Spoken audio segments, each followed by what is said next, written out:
My name is Neil Rule. That guy, Sam Flannel, in the building. Hey, what's going on, Flannel? You know, I'm doing really well. I always love being at Dispo. It's such a magnificent facility, and being here with all the guys. You couldn't ask for a better Friday show. No doubt about it. We have, of course, Spencer Raxter, as always. A celebrity edition of Big D Energy. Darren McCarty out. We need to infuse the show with the celebrity. Stick is in the building. So there is Stick right there. Hello. Hello. Hello. But as we said, we are live at Dispo in Romeo, the very best in the cannabis game. That is fact, not opinion. Great people here at Dispo as well. And look, I've told you guys a story before. When my mother-in-law was coming towards the end of her life, I sought counsel from the people here at Dispo just to kind of help with the pain and all that stuff, and they were incredible. And that's the other side of it, right? Like, we know, you see all these cannabis stores that are popping up and stuff like that, but Dispo at Romeo, they're students of the game, and they want to help people. And that's the highest compliment that you can give. So, again, happy to be out here. Detroit Lions season has started. We're going to get deep into that, Flannel. It's a Nickel Package Friday. Nickel Package Friday. Those are some of the most fun shows we'll ever do, and I hope you as the audience enjoys them as well. I think you guys do. Everyone at the office seems to like them, so let's keep doing them at least while we still have some summer left. No doubt about it. So we certainly will, and we are going to get into the Lions thing. Don't worry. We have 2 hours to talk about Nate Sudfeld. Yes, all right? You guys can get it all out of your system. I will say this. Perusing X or Twitter, I still call it Twitter because it is still Twitter, but perusing the social media, Flannel, I was more than impressed with Lions fans and their ability to just pick up the slander right away. I mean, they hit the ground running yesterday. How could you not? I said this in one of our group chats. I would rather rewatch the second half of the NFC Championship game last season than watch another Nate Sudfeld drive. It's just, my goodness, it's terrible to watch. Just horrible, horrible football. Aaron to the Stone, yo, Neil and Sam, was there even one player that stood out last night in an even remotely positive way? And real talk, Sudfeld has to go today. He's off. We're going to get there. Yep. We are. We're going to get there. But you know how I like to do this. As everybody's kind of straggling in here on a Friday, and again, we are live at Dispo in Romeo. Pull up. We got to talking about 4 minutes before we went on the air. And, of course, Stick is newly married, as a lot of people know out there. His wedding was up north. Shout out, Corey. Shout out, absolutely. Shout out to Corey. Dr. Corey Day. That is true. Breadwinner. A house of learned doctors. House of learned doctors. It's a lot like your family, Spenny. Yeah, yep. Everybody's learned doctors and in the medical field, and then there's Spenny. That's me, yep. With the Happy Dad seltzers. True. I do what I can. No, absolutely. No, but the conversation. I'm still the favorite. You are, though. You're my favorite. I appreciate that. Your dad's second, but your dad's real close. That's fair. He's gaining ground. I'll just say it like that. No, but everybody went up north for Stick's wedding. I was down south on the family vacay, so I wasn't able to make it. But the conversation turned to Airbnb. And I actually stayed in an Airbnb because, in my travels, like, usually it's team-sponsored, so I'm in a hotel or whatever. Yeah. I haven't. Oh, okay. I haven't gone down the Airbnb road, and we did it for the first time when we went down to Savannah, and it was excellent. Two-bedroom apartment, pool, all that kind of stuff. It was great. Anson of Lions postgame fame, he got an Airbnb for Stick's wedding. He did. Man, and I heard about it. He told me the story. It was basically a one-room shack on a field somewhere that had no running water or no electricity. And apparently after Stick's wedding, he went back to go stay in his room, and there was somebody else there. So he had to drive home at like 2 in the morning. That's stuff that sounds out of a movie or a horror movie or something, but it actually happened. And Airbnbs, man, they're kind of tricky. Sometimes you get some ones that aren't so favorable. I'll just say that. Now, you guys, hey, look, Spenmo, you're a big Airbnb guy. I am. Have you ever had somebody in your Airbnb when you pulled up? No, I can't say I have. The heavyweights were supposed to stay with Anson in this one-room shack, and luckily Easy stopped drinking at like 9 o'clock and took an Adderall, so he was good to drive home. This is not it. That is it. So Stick sent me Anson's Airbnb, quote, farm stay in Charlevoix. It is literally a tool shed with a door. It's literally a tool shed with a door. Yeah, we were all going to sleep in there. No air conditioning. No air conditioning. No way. Yeah, oh yeah. The moral of the story is this. There's a very fine line with Airbnbs, I guess you can say, right? It's a very, very fine line. Yes. Have you had success? I have had a variant, so I'm actually a perfect person to go to on this. The Airbnb that me and my wife got, because we got married in Sedona, Arizona, that we stayed at after the wedding, was fantastic.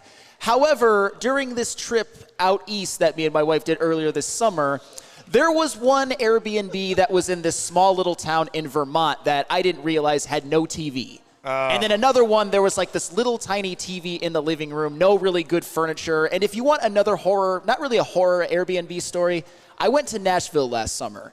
And I didn't realize that we were staying in a basement of somebody's house. I thought that I had done enough due diligence, but apparently I did not. And on the very last day there. They were still there? They were still there. It was a nice basement, but on the very, I know, right? On the very last night there, and I know it happened between the hours of like midnight and 8 in the morning because we had been out the night before. We come outside to my car, and one of the windows has been smashed. So I learned my lesson. Airbnbs, hotels are much more, they have the higher floor for sure, without a shadow of a doubt. They're just usually a little bit more expensive. So Airbnbs, I am extra cautious from here on out. I missed it. Did you put the picture up? Yeah, I put the picture up. Because I saw the Shaquille oatmeal. Bro, why would Anson rent that? I don't know. It was $300 for 2 nights.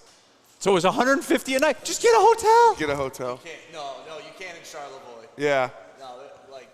Put an extra hundo on it and get a hotel. Me and Easy were driving up, and we were like, we didn't really want to stay in the cave with Anson, so we were like, maybe we saw the perfect spot for the heavyweights. It was a Super 8 in a truck stop with an Arby's in there. We were like, get a couple beef and cheddars, find a lot lizard, have a great night. You wouldn't even go to the wedding? No, it would have been perfect. It was like 50 miles out of Charlevoix. I was like, oh, that'd be perfect. Let's go Red Wings party. It's actually pretty roomy if you position the lawnmower and the leaf blower just the right way. People want to know, is Anson Amish now? Yeah. You know what, low-key, when we kind of do this, and yes, guys, we're going to get to the Lions, okay? We're going to talk about Nate Sedfeld for 2 hours, so I had to mentally prepare myself and get some laughs in. But I love our audience. I love the way they go to work with that kind of stuff, man. It's a lot of fun. Yep. No, it is. So, yeah. You Airbnb people, man. These oatmeal, you can literally get a nice hotel room for $150 a night. Not in Charlevoix. They were like $300, $400 a night. Like I said, put an extra hundo on it. Go 3 deep, and don't stay in a tool shed. Anson was literally going to stay in a tool shed. Honolulu Blue said, a lot lizard? Spenny explained. Well, when a man loves a woman, they do. A lot lizard is a certain branch of Lady of the Night. They decide to hang out. It's a species of Lady of the Night. Yeah, it's a subgenus. They decide to hang out outside of truck stops and wait for lonely truckers and give them a good night's sleep. So, like I said, the Super 8 was attached to a truck stop that had an Arby's in it. So it would have been just, can't think of 3 better things than a lot lizard, a Super 8, and a beef and cheddar. Like, what says the weekend more? What else do you need? What says I'm ready to party more than that? No, but I thought it was a good story because, again, we did our first Airbnb. It was fantastic. But I don't understand.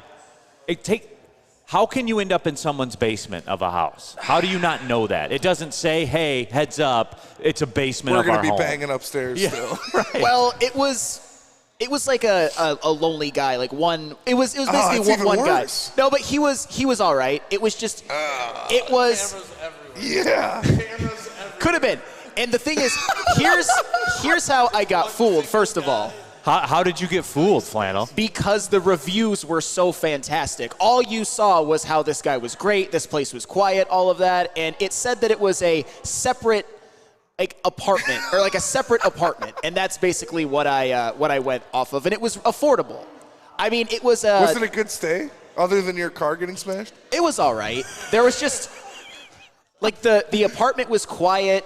I didn't really have to talk to the guy at all, but at the same time, there was no windows in the basement. There were a lot of things that I wish. So you were in a cellar. Basically a cellar. It was a very, very nice cellar, nice TV and everything, nice bed, but yeah, it was a cellar. I think that's a good point. Don't be like me.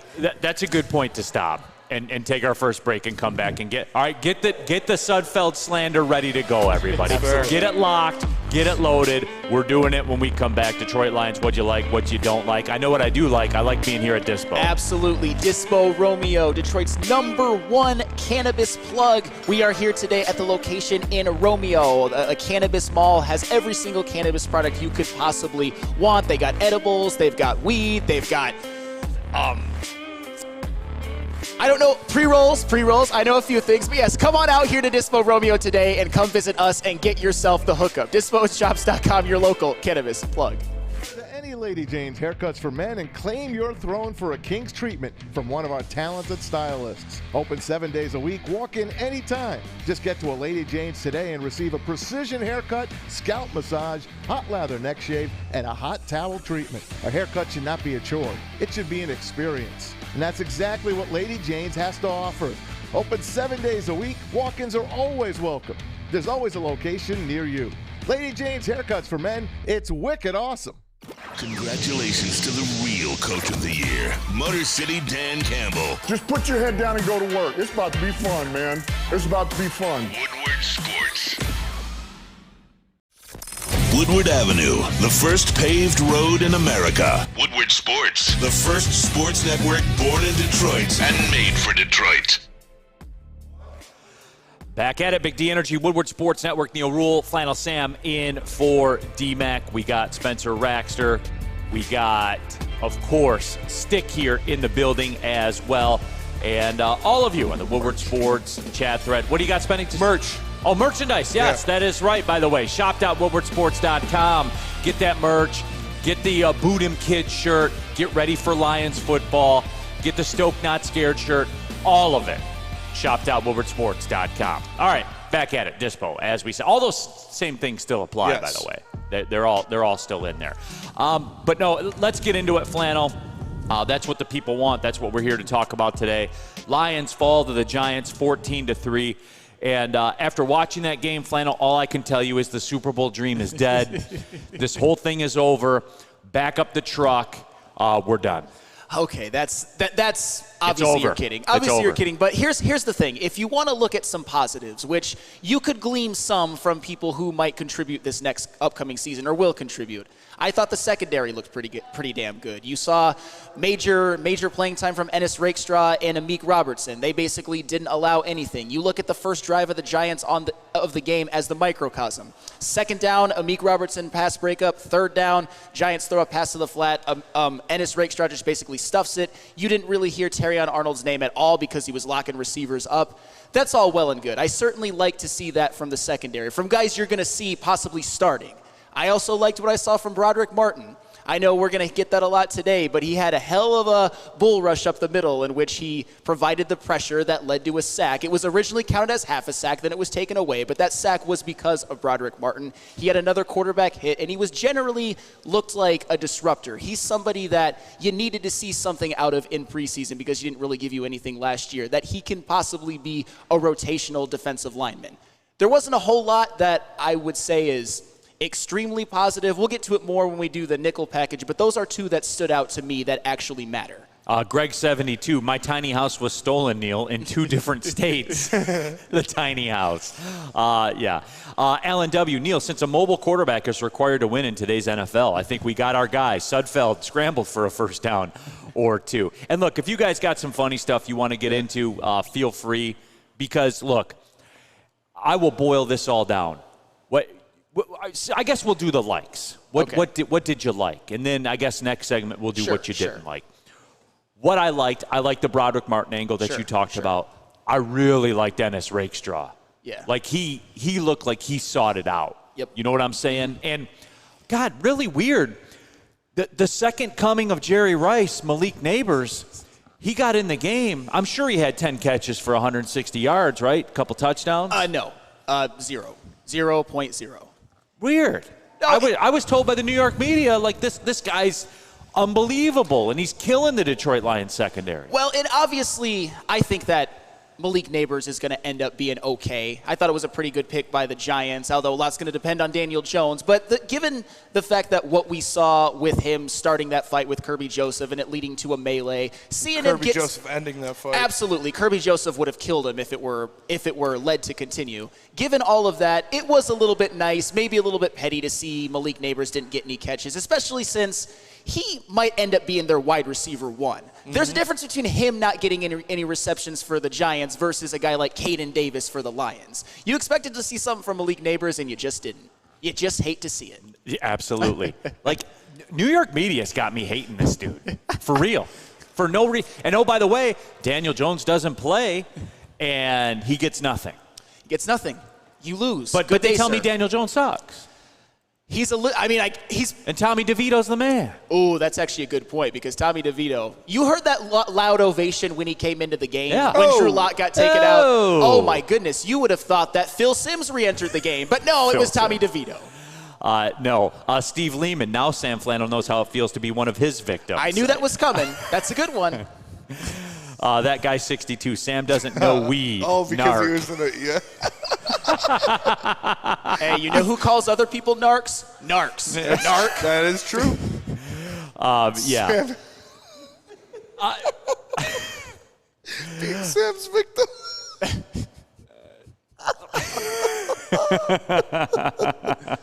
I'm locked in a cellar with no windows. It was a very nice seller. Derek says Rakestraw looked good, as did Robertson and Broderick Martin. So there's that. DNC ENT Neighbors wasn't even supposed to play. Well, I know, but as soon as he steps on the field, I was told it's 17 targets, 15 catches. Yep. I wasn't supposed to be here today, I guess, but I am. But you are. So there we go. So there it is. No, I mean, look, it was what I thought it was going to be. Mm-hmm. It's bad preseason football. Like, that's what it is. Like, I knew that everyone was going to overreact, and the Sudfeld stuff, like, I was happy to see Lions Twitter just in mid-season form, right out of the rip, like, very first drive, they were ready to go. And Sudfeld's that guy, man. Now, Woodward Sports chat thread, Sudfeld reminded me of watching El Mago, so there's that out there. Well, minus the $150 million contract, I guess. So it is not the same thing. Guys, like, here's my take on the Nate, and we're going to get into the Hendon Hooker thing in the next segment. My take on Nate Sudfeld is simply this. I knew before the game that if Nate Sudfeld is your quarterback in a game in the regular season, you lose that game. Yes. Because that's the way it works for pretty much every team in the National Football League. I will say this, though. The fact that, and it wasn't surprising, by the way, the fact that you saw Nate Sudfeld on the field before Hendon Hooker, I think was a little jarring to some fans because we all know Nate Sudfeld cannot enter an NFL game for the Detroit Lions, a regular season game, ever. It cannot happen. If Jared Goff, knock on wood, has to miss any extended time and you see that Nate Sudfeld is going out there, he, more than just about any damn backup in the NFL, you can almost pencil in a loss. Even if it's home against the Titans, I would feel worried with Nate Sudfeld out there. So that confirmed what we already knew, but that this man cannot be the backup. In no way, shape, or form, there is not a single circumstance where this man should ever get a snap in the regular season again. Ever. Chris brings up a good point. Mekhi Wingo seemed to be consistently getting into the backfield. They didn't get much attention on the broadcast, but this draft class could be filled with key depth contributors. And Malik Wingo was a guy that I talked about yesterday, and I've noticed this, Flannel. Big school guys that go late in the draft, they, for whatever reason, when they seem to get into the preseason games, like in the environment, right, on the big stage, he was a guy that I was looking towards to see. I'm really intrigued to see what he can do. And look, I'm not going to be preseason football guy like a lot of you are out there. It's just there are some constants that I noticed, and big school guys that get taken late in the draft tend to play well in the preseason. They just do for whatever reason. Well, that's fair because he's got all kinds of experience at LSU. And when we are breaking down these preseason games, a guy like Mekhi Wingo is kind of all that we have. He's somebody, like I mentioned with Broderick Martin earlier, where you can glean something.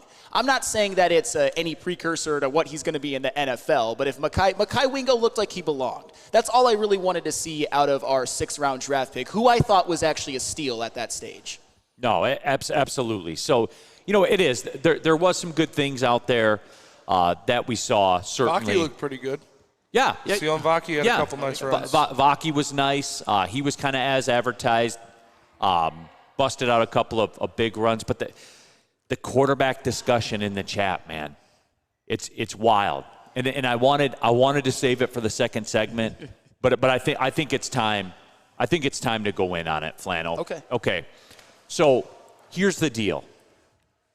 And in the chat right now, look, we all agree. Nate Sudfeld, if he's in the game, you're going to lose. Yes. We know that. But the discussion about it was Hendon Hooker did more in 4 downs than Sudfeld did. Here's the reason Sudfeld was out there first. He's been better in practice. And you guys, we haven't been at practice every day. Sure. That is keep that in mind. And by the way, too, this whole Hendon Hooker's the second coming thing, I didn't see it that way. That throw to DPJ, he was open. He was open, and Hendon Hooker missed him. I don't think people are saying that he's the second coming. It's just it sounds like it on here right now, man. You saw enough out of him to where, and this is his first game action since Tennessee. I know it's preseason, but it's still significant. And that's for fair. him. You saw something. He was more efficient than Nate Sudfeld. He looked more comfortable than Nate Sudfeld. Obviously, he brings an element of being able to scramble that Nate Sudfeld can't, although that might have bit him at the end going out with the concussion. So with Hendon Hooker, there were kind of mixed results. Did I like what I saw? Absolutely. Was it wowing? Not really, but he also got hurt. And that's the problem. At the end of the day, last night when it comes to the backup quarterbacks, one of them we knew that was terrible, and one of them went down with the concussion. So in that regards, it wasn't really a great night for the backups. No, and that was something too that am I the only one that thinks this? Does he run kind of recklessly? Yeah.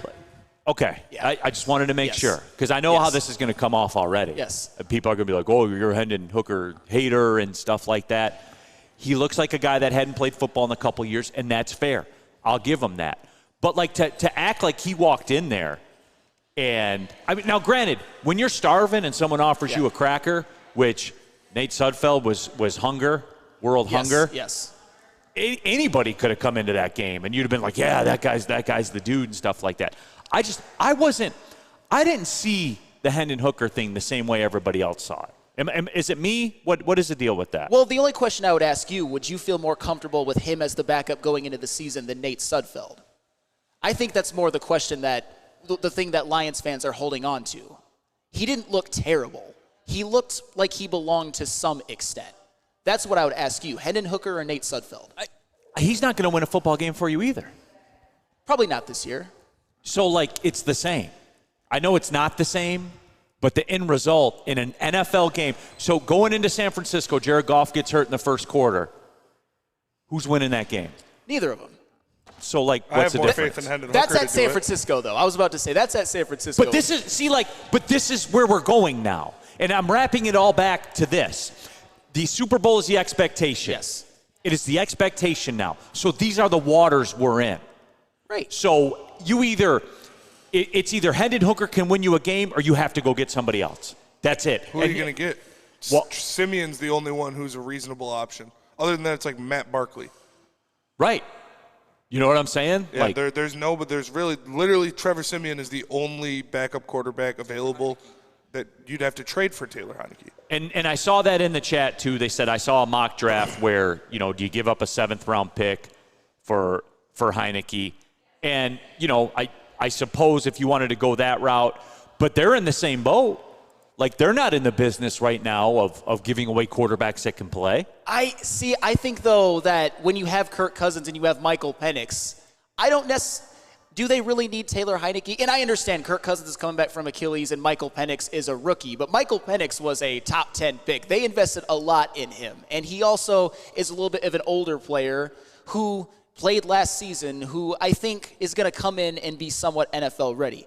I don't hate that option of trading a 7th round for Taylor Heineke. I know that next season he's a $4.5 million cap hit, but when you're when you're smack dab in the Super Bowl window, which the Lions are, and I'm saying, say that again, because that's where they are. Yes. Like, remember this when we talk about, the whole Hendon Hooker situation. I did not walk out of last night's game going, Hendon Hooker can win you a football game in the regular season. Well, if you're smack dab in the middle of your Super Bowl window, which the Lions are, and you don't have faith in Hendon Hooker, and I'm talking about the coaching staff, not us, then you have to consider getting somebody else, because there have been too many situations throughout history in which backups have actually saved the season. I mean, I could name a bunch of them right now. You had Joe Flacco last year. Would the Browns have made the playoffs with Dorian Thompson-Robinson? Absolutely not. You had Chad Henne come in a couple of games that Patrick Mahomes missed and make some big plays. You have Jeff Hostetler. You have Nick Foles. You even have Jake Browning last season, who came in and was 4-3 as a starter when Joe Burrow went down. You have Earl Morrall going 9-0 in the 1972 Dolphins season. You have Teddy Bridgewater going 5-0 in 2019 for the Saints for Drew Brees.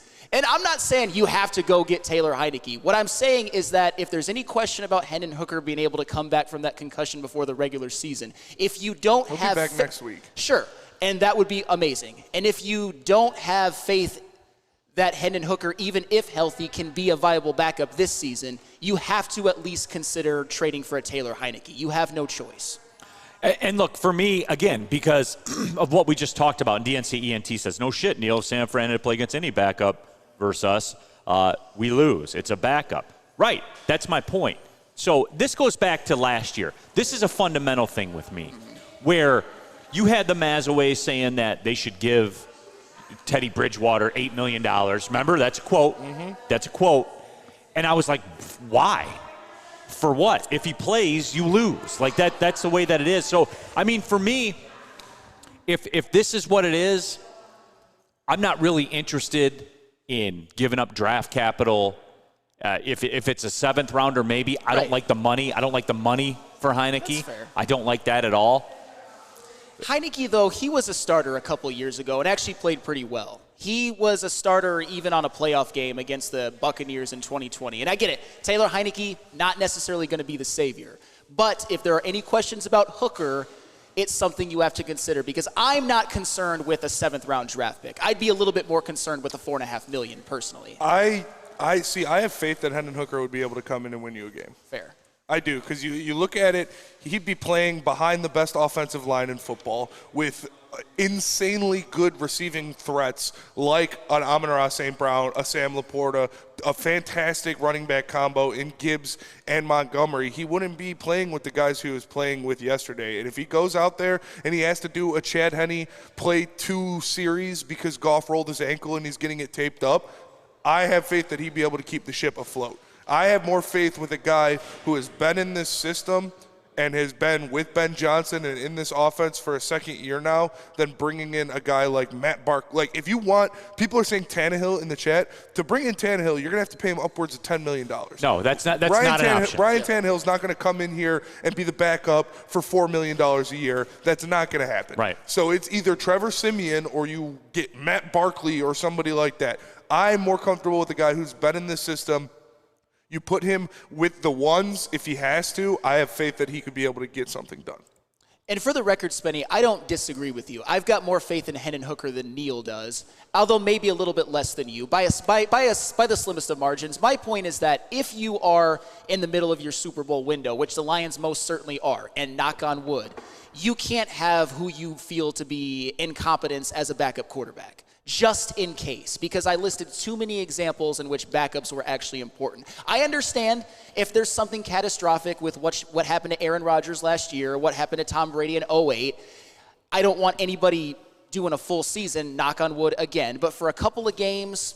Yeah, but you look at the guys you mentioned, none of them were battle-tested backup quarterbacks. Jake Browning isn't this battle-tested backup quarterback. Matt Castle wasn't a battle-tested backup quarterback. What did they do? They were guys that were in the system that got brought in with the ones and were throwing balls to Jamar Chase and Danny Amendola and Rob Gronkowski. So when you put a backup quarterback who's been in the system in there with the best offensive line in football, a top 5 receiver in football, the best running back duo in football, a top 3 tight end in football, he's going to look better than what what he is going with the threes in a preseason game. Well, hopefully we don't have to find out. I hope so. Yeah. Hopefully, yeah. Best case scenario, the only time Hendon Hooker sees the field is in Week 18 when we got the number 1 seed locked up and they're putting the backups out there. No, absolutely. No backups on the morning show, by the way. Wake Up Woodward, 8 to 10 a.m. every Monday through Friday right here on Woodward Sports Network. You know the players. You know the game. They got JB Smoove on there. Shout out JB Smoove, by the way. But, of course, there's Broder, Flannel Sam,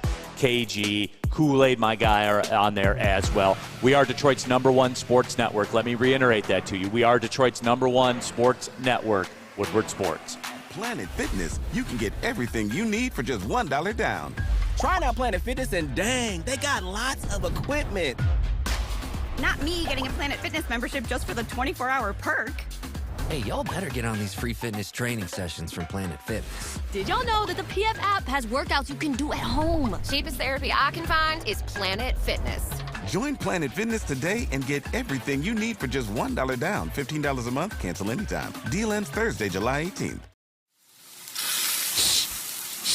You smell that?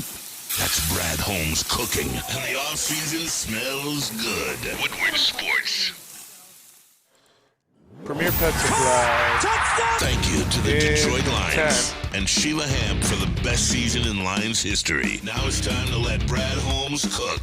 Woodward Sports.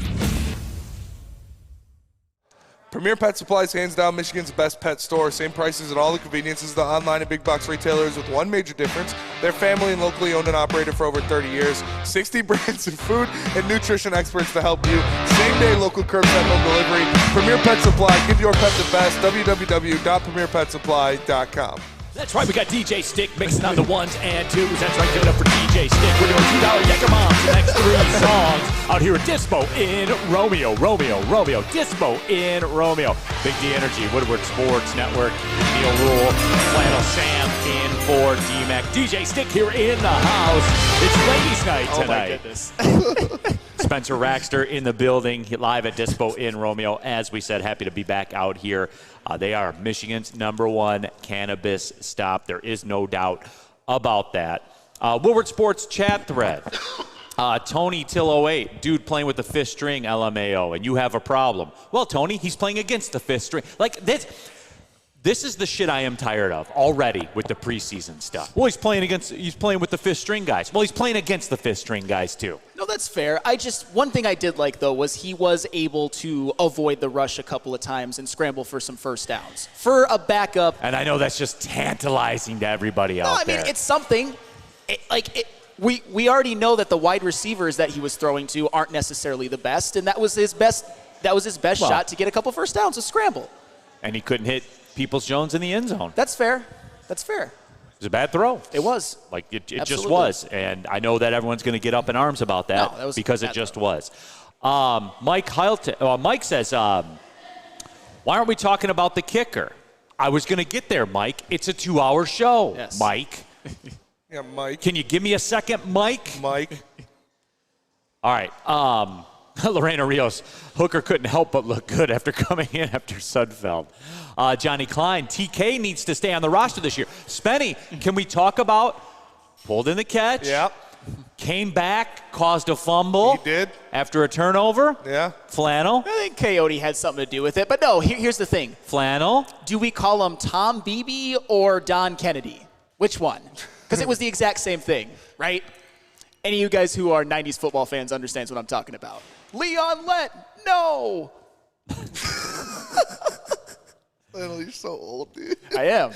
Don Beebe chasing down Leon Lett from behind in the Super Bowl. That's fair. Real cream of wheat. Disagree. TK85 is a GOAT wide receiver and quarterback. That's right. Did throw a touchdown. The keys to wisdom. Goff going down for the year is game over. 100%. Yeah, that's how most teams do it when they lose their starting quarterback. Yeah, no for doubt. the year, sure. But going down earlier or later for a game or two is different. Having a competent QB2 can be huge for playoff positioning. Sure, I guess in a vacuum. I want to see Hendon Hooker get 3 quarters in their next game. I do think he'll be fine. I think the concussion was kind of them being safe. He didn't look concussed. I mean, trust me, I know concussions, and he looked fine. But I don't want to see Nate Sudfeld take another snap in the preseason. Hey. I already talked about it going into this game. Like, we know what Nate Sudfeld is. Him There's getting enough snaps data. in a preseason isn't going to change who he is or what he is. I want to see Hendon Hooker out there. Is it Mike Hilton or what is it? Hilton. Yeah. Hilton. So he says, "Say my name right, Neil. Spell your name right, Mike, and then I'll say it right." You're the one that put a Y in there, not me. If it's Hilton, it should be Hilton, right? That's fair. What are we Shout out talking TY. about here, Shout Mike? out Paris. Yeah. Yeah, got to be different, don't you, Mike? Got to spell your name different, don't you, Mike? Spell your name right, then I'll say it right. But yeah. The worst one is Ashley when it's Leigh. Oh, Ashley. Yeah. I call him Ashley on purpose. That Fair. is true. But yeah. Zachary Jones, Hooker, still a better pick than Jake Moody. Well, if you had Jake Moody, you wouldn't have these questions that you have right now. Jake Bates did make the 50-plus yard field goal. In the rain. And then chased that with a god-awful kickoff. That's how the Giants get the ball at the 40. Again, Camp Insider, a guy, easy. He goes to camp like every fucking day, but he was down there. Doesn't he work? No, not anymore. Okay. Yeah. All right, fair. So he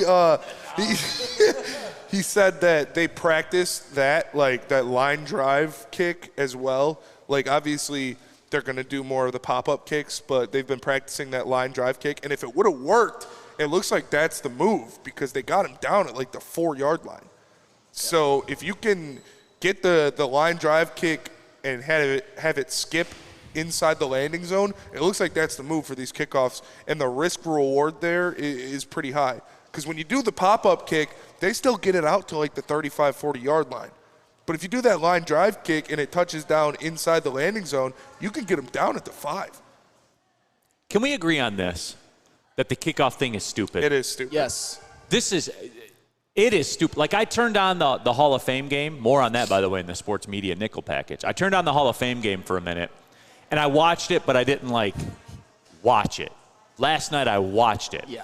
And my boy Jason Ross is trying to explain it to the people, and I'm sitting there the only thing missing with the NFL kickoff now is Vince McMahon at the 50-yard line going, "This is the XFL." Like that. It's so gimmicky, dude. Oh my God.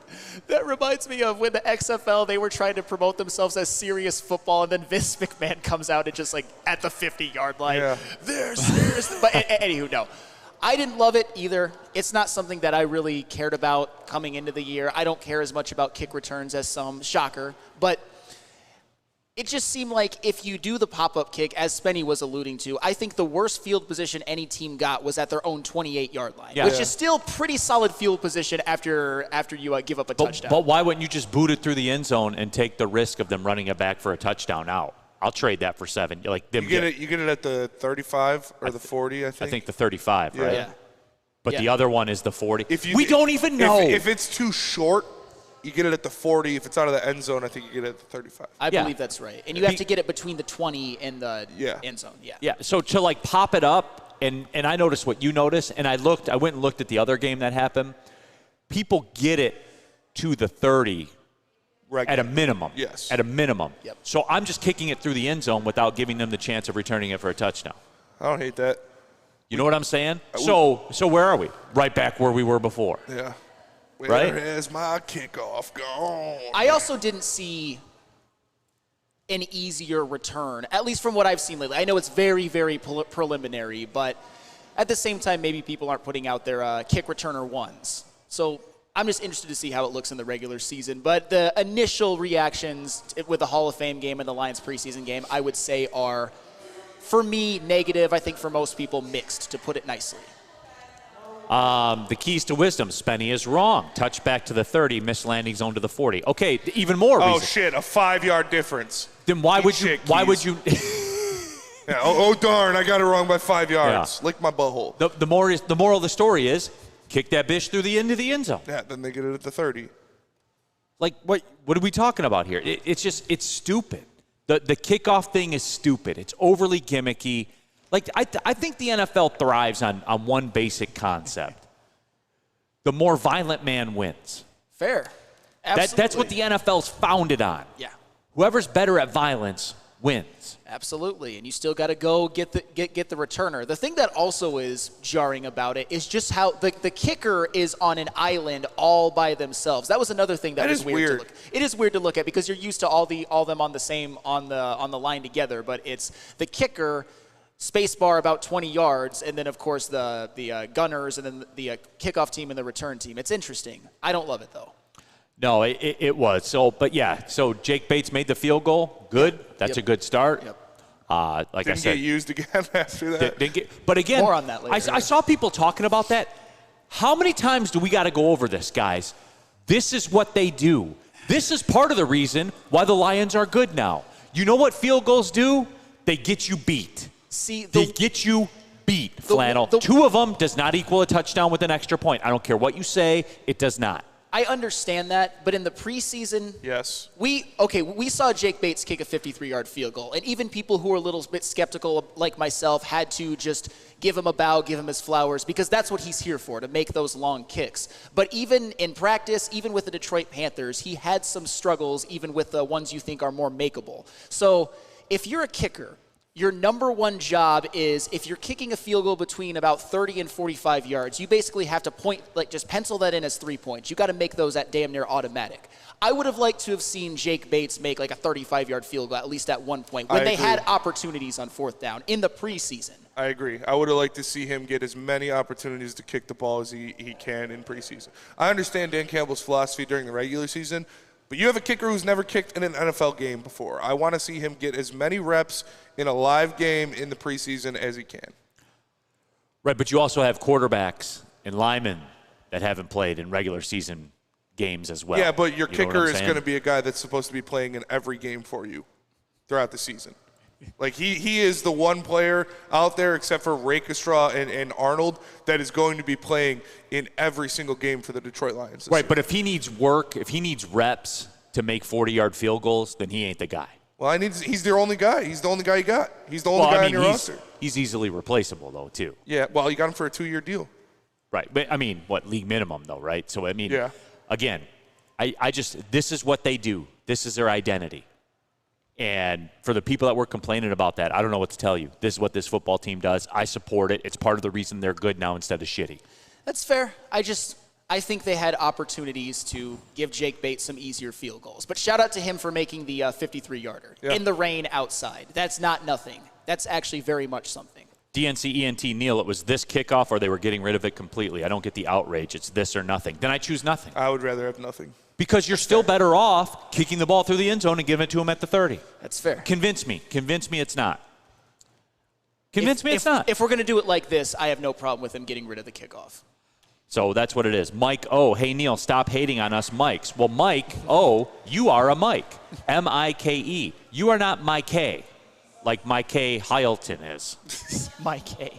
You're a true Mike. You're a real Mike.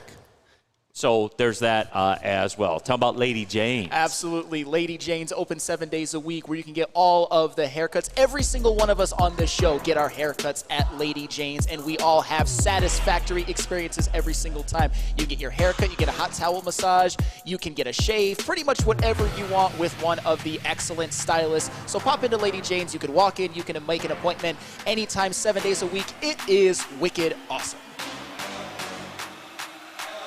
Oh, the Ally Challenge. That's right. It is summer's biggest party out there at Warwick Hills Golf and Country Club. It's coming up here towards the end of August, and you can be there. Go to allychallenge.com. Get your tickets. It's a ton of fun. You're going to see some of the best golfers in golf history. $2 birdie beers out there. There's concerts Friday night, Saturday night. It is a huge party. And don't forget about the 17th hole. It's iconic in the world of golf. You don't even have to like golf. You can just go out there like drinking, like going to concerts and stuff like that. Ally Challenge. Hey, Spenny's in. He's in. allychallenge.com. Braylon Edwards here, Premier Pet Supply. Man, just looking around. Who's got it better than pets?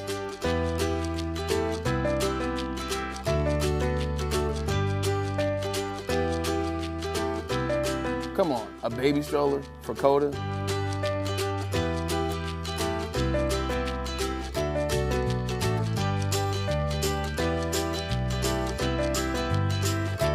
A chef for Lola? Really?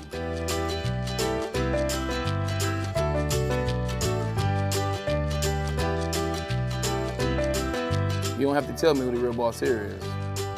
Who's got it better than pets? Nobody, especially here at Premier Pet Supply. For over 30 years and more than 13 locations, Premier Pet Supplies has everything that your pet can dream of, and guess what? It's all under one roof. Premier Pet Supply, family owned, operated, and proud to call Metro Detroit home. Check out premierpetsupply.com or scan the QR code today. Who's got it better than pets? Nobody!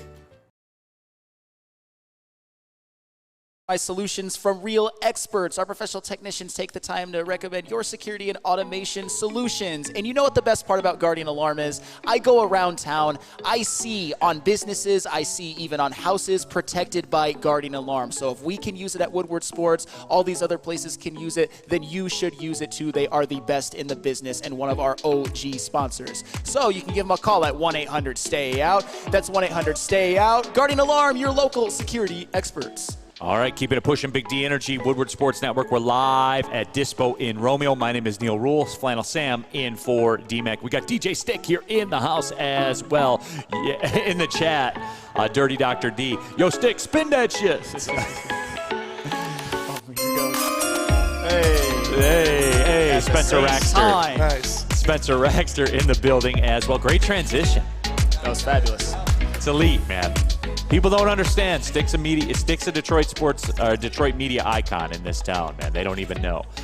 Jump into that chat, subscribe to the Woodward Sports chat thread, and get in there. Drop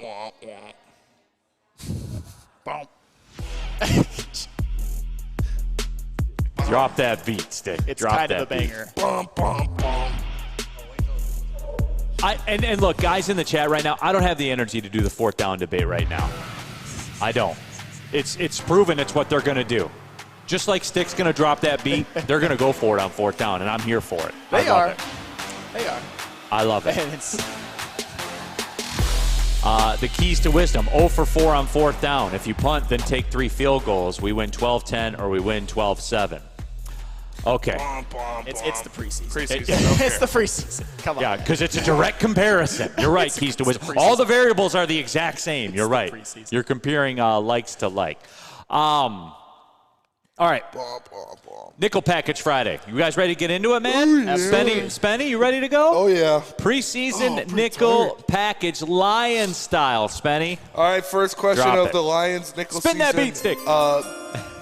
Nickel package. Can we be done with Sudfeld? Yes. Can we be done with Sudfeld? I wouldn't have a problem with it. Yes. I wouldn't have a problem with it. Whatever it takes. I mean, we've seen enough. There's enough data out there.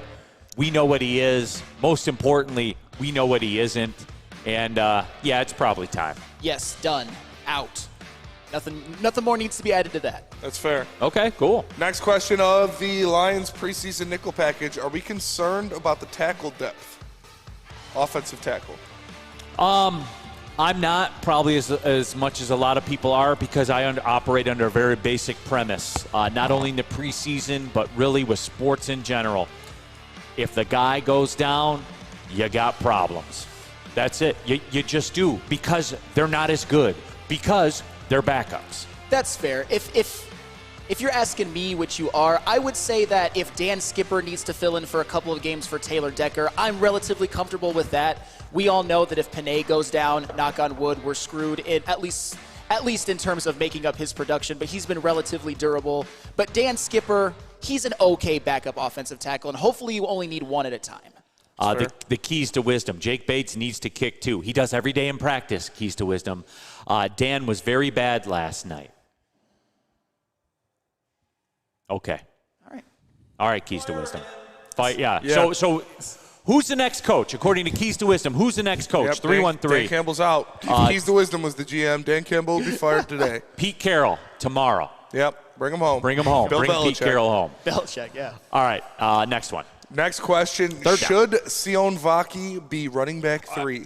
This is one of those ones we need to pump the brakes a little bit. Wait.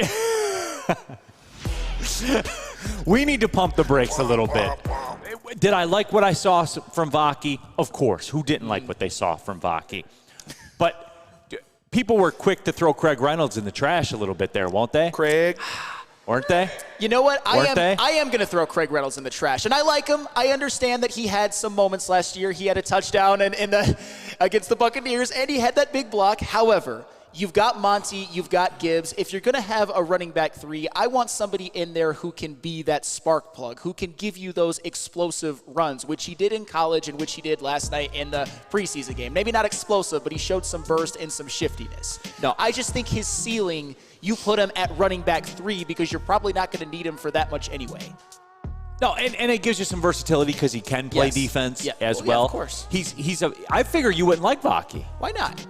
Because he's kind of a role guy. You know, he doesn't have that high ceiling. I figured that you wouldn't like him, man, because you hate those kinds of guys. I mean, I don't hate all of them. I'm just saying that the Brad Holmes, they invested a draft pick in him, and with what you saw at Utah last season, you needed somebody to step in and play running back because their quarterback was out. They had injuries at the running back position, and all he did was on a per-touch basis be one of the most explosive players in all of college football. And you saw how different it looked last night when he was in the game versus somebody like Zonovan Knight. That's all I'm saying. Salty pork chops. Neil, do you think we carry 4 running backs into the season? I do if one of them's Vaki. Because Vaki, he can do different things. So the special teams, he can step up for you defensively. And look, make no mistake about Dan Campbell and Brad Holmes. They value versatility. Sure. They have done, you know, when we talk about basketball, Flannel, and I tell you that it's positionless, and you get your 5 athletes, and you throw them out there, and you figure out a way.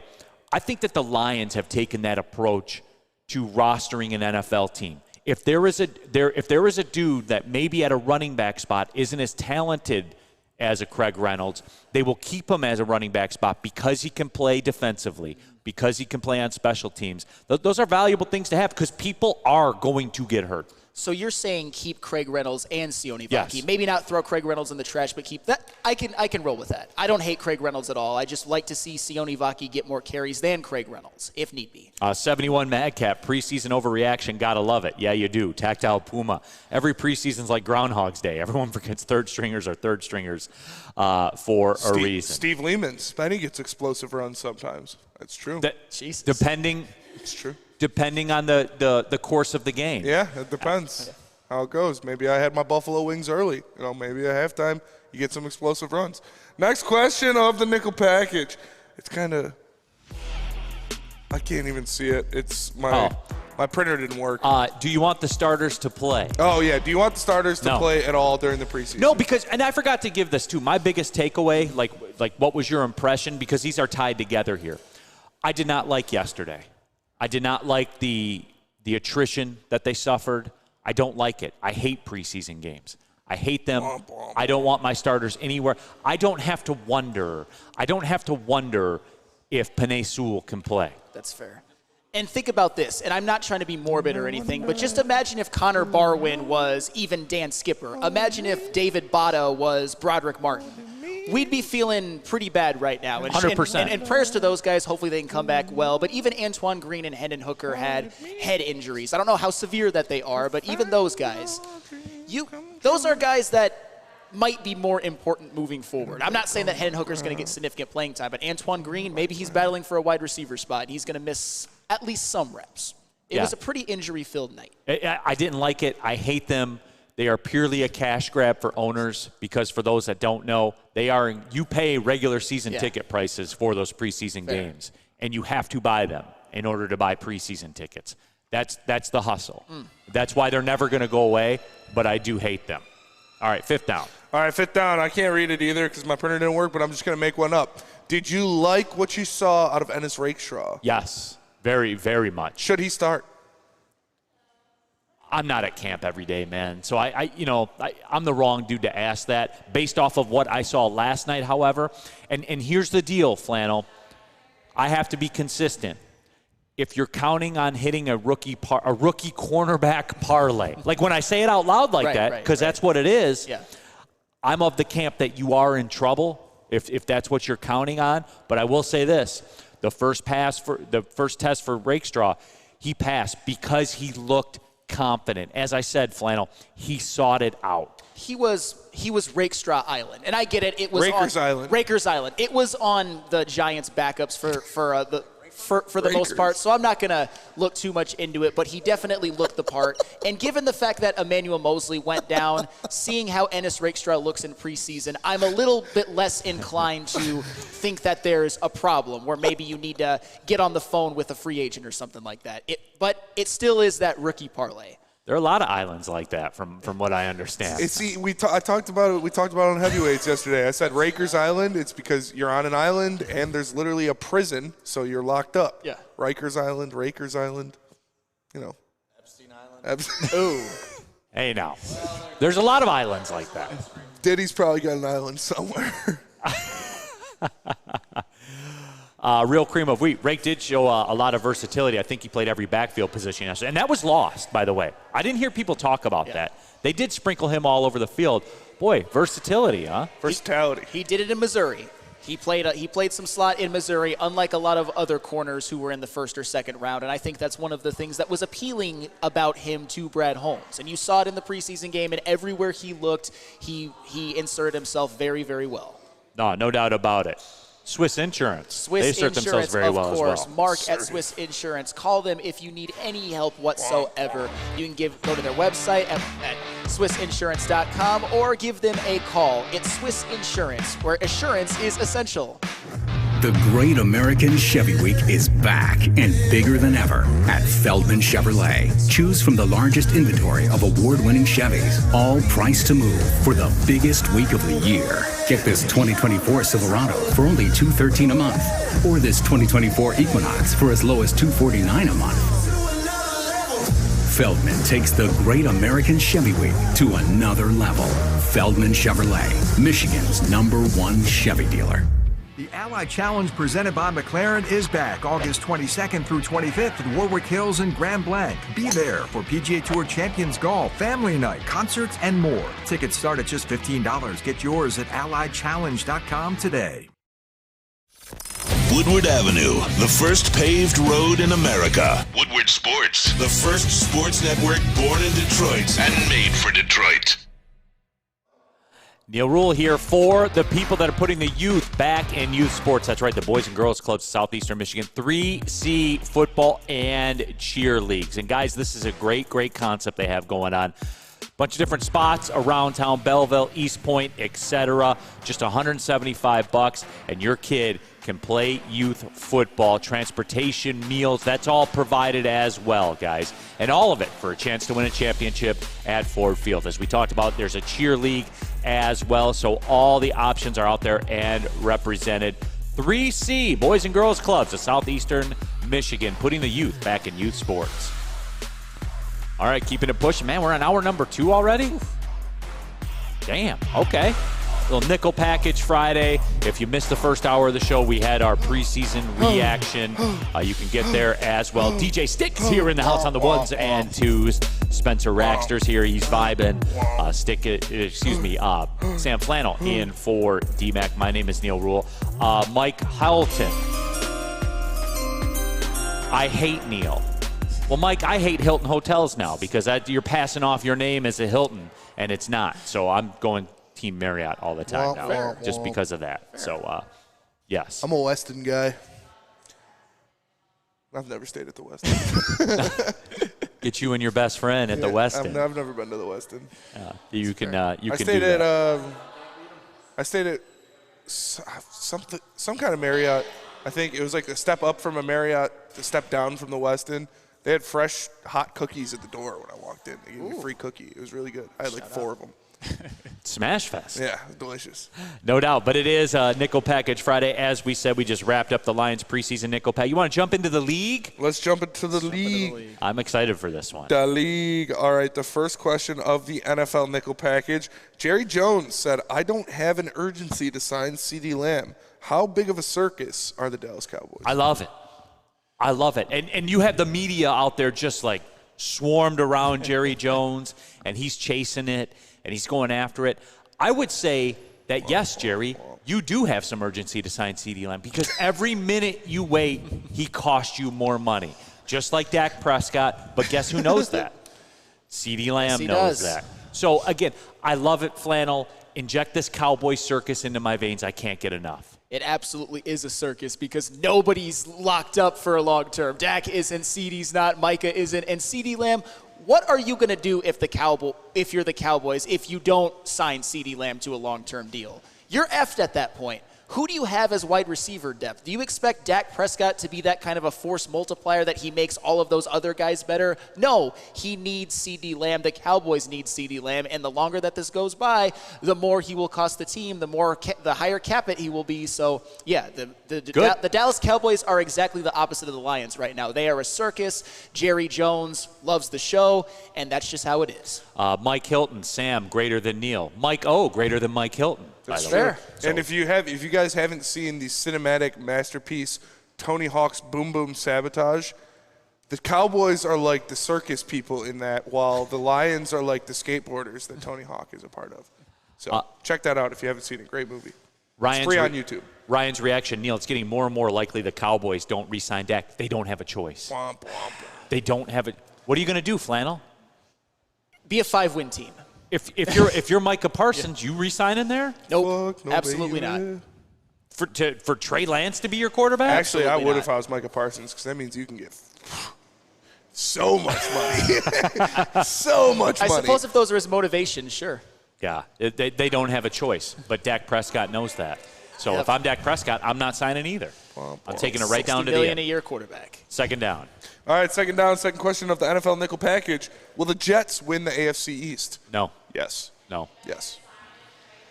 No, they will not. Oh. Boo, Flannel jumped off the bandwagon. Nope. They're going to be a wild card team, and the Buffalo Bills will win the AFC East. I do not think that they're taking the step back that other people think that they are. They've got more talent on their team than people think. I know that they lost some people, but they got a really nice defensive line, a running back, a nice linebacker room. Oh, yeah, ghost of Von Miller. Hey. Shout out. Greg Rousseau and Ed Oliver. They're pretty good, right? No, but Ed Oliver's No, he's not He's He's a top 7 defensive tackle in the league. Maybe 7 to 10. He's pretty good. They're going to be all right. A Pro Bowl tackle. The Buffalo Bills, because Josh Allen is that good and that much of a force multiplier, along with the talent that they already have, are going to win the division. The window is as long as Josh Allen is their starting quarterback. So they're going to beat out the Jets and the Dolphins. Yes, they are. The Dolphins are missing the playoffs. I don't hate that. Their defense is pretty bad. They lost a lot. Coffee on that one? Yes. Dolphins will be in the playoffs. Okay. I can see the Dolphins trading for Judon. I was talking about landing spots for Judon. I can see the Dolphins, and I could see the Falcons as landing spots for Judon. Well, if the Dolphins get Judon, that makes my pick a little bit dicier. But I guess I can't back out now. Yep, I know. That's fair. The Dolphins are making the playoffs. They're probably going to win the division, too. Third down. Third down, third question of the NFL Nickel Package. The 49ers and Steelers are talking about an Ayuk deal. Does this concern you at all, Neil? No. I mean, hold on. Yes, it does. And here's why it does. Because the 49ers got away with one of the worst moves in NFL history. Probably the worst trade in NFL history. One of the worst moves, and maybe the worst move in NFL history, and they got away with it. Yeah. Trading to get Trey Lance. And they got away with it. I am concerned if they do it. Not because of Brandon Ayuk or anything like that. It's because I want them to pay for their sins. And if they get their draft capital restocked. Now, this whole Ayuk for 2 first-rounders is absurd. Sure. And if the Steelers do that, then they're not the organization I thought they were. Sure. Which means they won't do it because that's not a Steelers move. That's not how they work. I worry about them trading Ayuk and getting just a bevy of draft capital. That does concern me. But doesn't losing Brandon Ayuk make the 49ers worse this year? Because as much talent as they have, they've got Debo, they've got Christian McCaffrey, they've got Kittle, Trent Williams, and all of that. Brandon Ayuk was the leading receiver last year. Brandon Ayuk was Brock Purdy's favorite target. And however good you think Brock Purdy is or isn't, with Brandon Ayuk, I would be more scared of the 49ers and Brock Purdy than I would be without. Unless, of course, the Pittsburgh Steelers throw in another wide receiver as part of the package, which I don't think that they will. So I would be. I mean, yeah, I prefer him to not be there. Obviously, I prefer him to not be there. Of course. Again, I want them to have to pay. I want them to have to pay, and if they get the draft stock, the draft capital addition, I don't like that. Now, granted, I think because remember it kind of shocked everyone when they took wide receiver in about the first round, right? The end of the first round. Yeah. Ricky Pearsall, yeah. So it's a good pick. Well, I mean, it better be, right? Yeah. If they move Ayuk, it better be. Better be. So yeah, I mean, I am kind of concerned. It's fair. Next question fourth question of the NFL Nickel package. Patrick Mahomes is anti-joint practices. Does he have a point? Yeah, because did anybody else get the feeling like with the Lions-Giants thing, and I know it was like fun and everything last year, did it seem all that productive this year? No, not at all. At times it did not to me. Nope. No, there were fights every day. I didn't really see. I mean, you saw Terrion Arnold and Malik Neighbors get some reps against each other. That was fun. I think that was fairly valuable experience. But on the other hand, I'm going to go with my default answer. What Patrick Mahomes says goes. If he doesn't like joint practices, he is the type of voice that could be the face of that. So I don't necessarily hate it. Hey, it's all right. That's all right. Well, but it's funny though too because Patrick Mahomes will play in their preseason game. Like I believe like a quarter or something like that. Yeah. But that goes back to what you say. Mahomes is the boss. So if you're Andy Reid and you're the Chiefs organization, what do you want to do? What will make you ready? And he says, I don't want this joint practice nonsense. Give me a quarter and a half in a preseason game, and I'm ready to rock. So that's what you're going to do. That's what you're going to do. I don't feel like the joint practice was as productive for the Lions this year. Maybe I'm wrong. And again, I guess we'll have to go to our camp insider. What does Easy say, Spenny? Easy likes them. I don't really like them, though. I like them if they're going to actually practice, not just if you're going to fight the whole time. Right. I think it is kind of stupid. Fair enough. But no, Patrick Mahomes gets to do what he wants. DNC ENT, 75% of Ayuk's receptions resulted in a first down or a touchdown. He was their second best skill position player last year after CMC. He was Brock Purdy's best safety net, his favorite receiver. But then GW the Kid says Ayuk's the most replaceable guy in that offense. I don't know if I would necessarily. Well, it's weird because Deebo Samuel has more of a particular set of skills, I would say. But he also, I don't think, is the receiver Ayuk is. And I think he's taken a lot of wear and tear, and he's going to continue to take a lot of wear and tear, which means he's going to miss some games. And if Deebo Samuel misses games next season if Brandon Ayuk is not there, then you're going to really see how good Brock Purdy is. All right, fifth down. Fifth down, final question of the NFL Nickel package. When are we going to be done with preseason games? We got to be, man. But we're never going to be done. Because as I said earlier, they charge regular season ticket prices, and you have to buy them. And I'll tell you this, too. Here's a nifty little nugget. I remember the first year I bought Lions season tickets, the year after they went 0-16. I thought I would be smooth and wait till the preseason was over and then buy the tickets. Mm-hmm. I had to retroactively buy the preseason ticket games. Wow. I'm not kidding you. That's hardcore. Because that was the cost of a season ticket. I think it was $40 a game times 10 games. So it was $400. That is insane. I can't believe that. And that's some insight from a former season ticket holder. And yeah, I guess that they're never going to go away. But can we all agree that last night, as much as we liked seeing the secondary, as much as we liked seeing Broderick Martin, Jake Bates making a field goal, that it was just terrible, terrible football.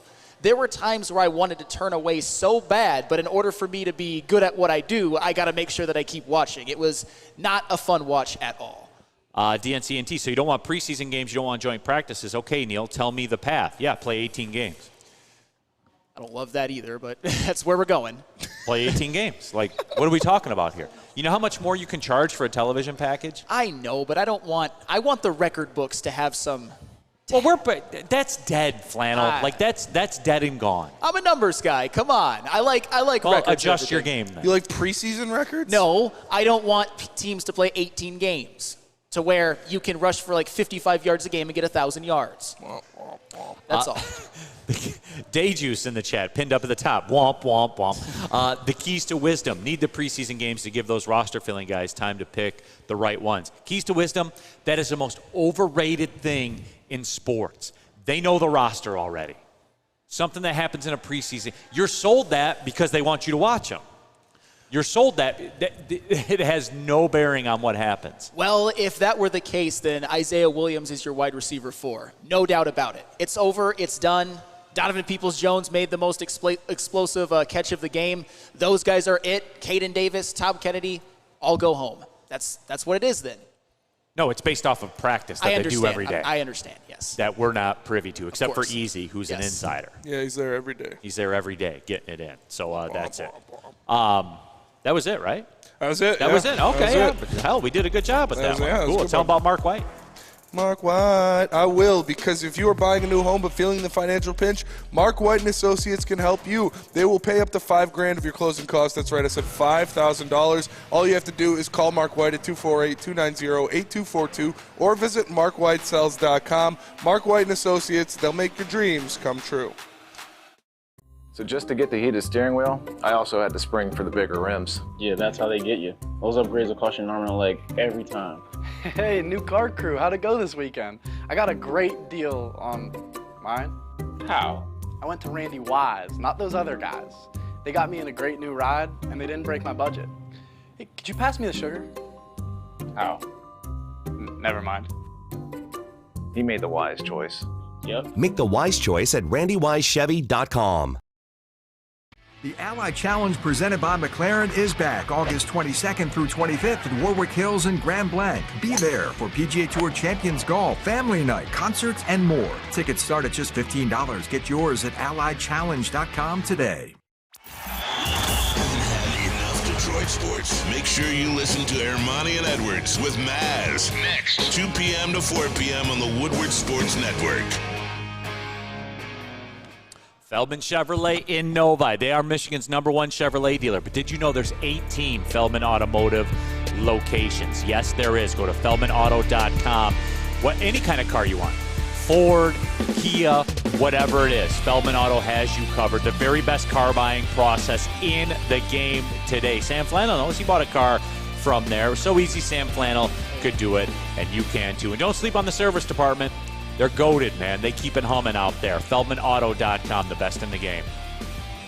All right, keeping it pushing here. Big D Energy, Nickel Package Friday.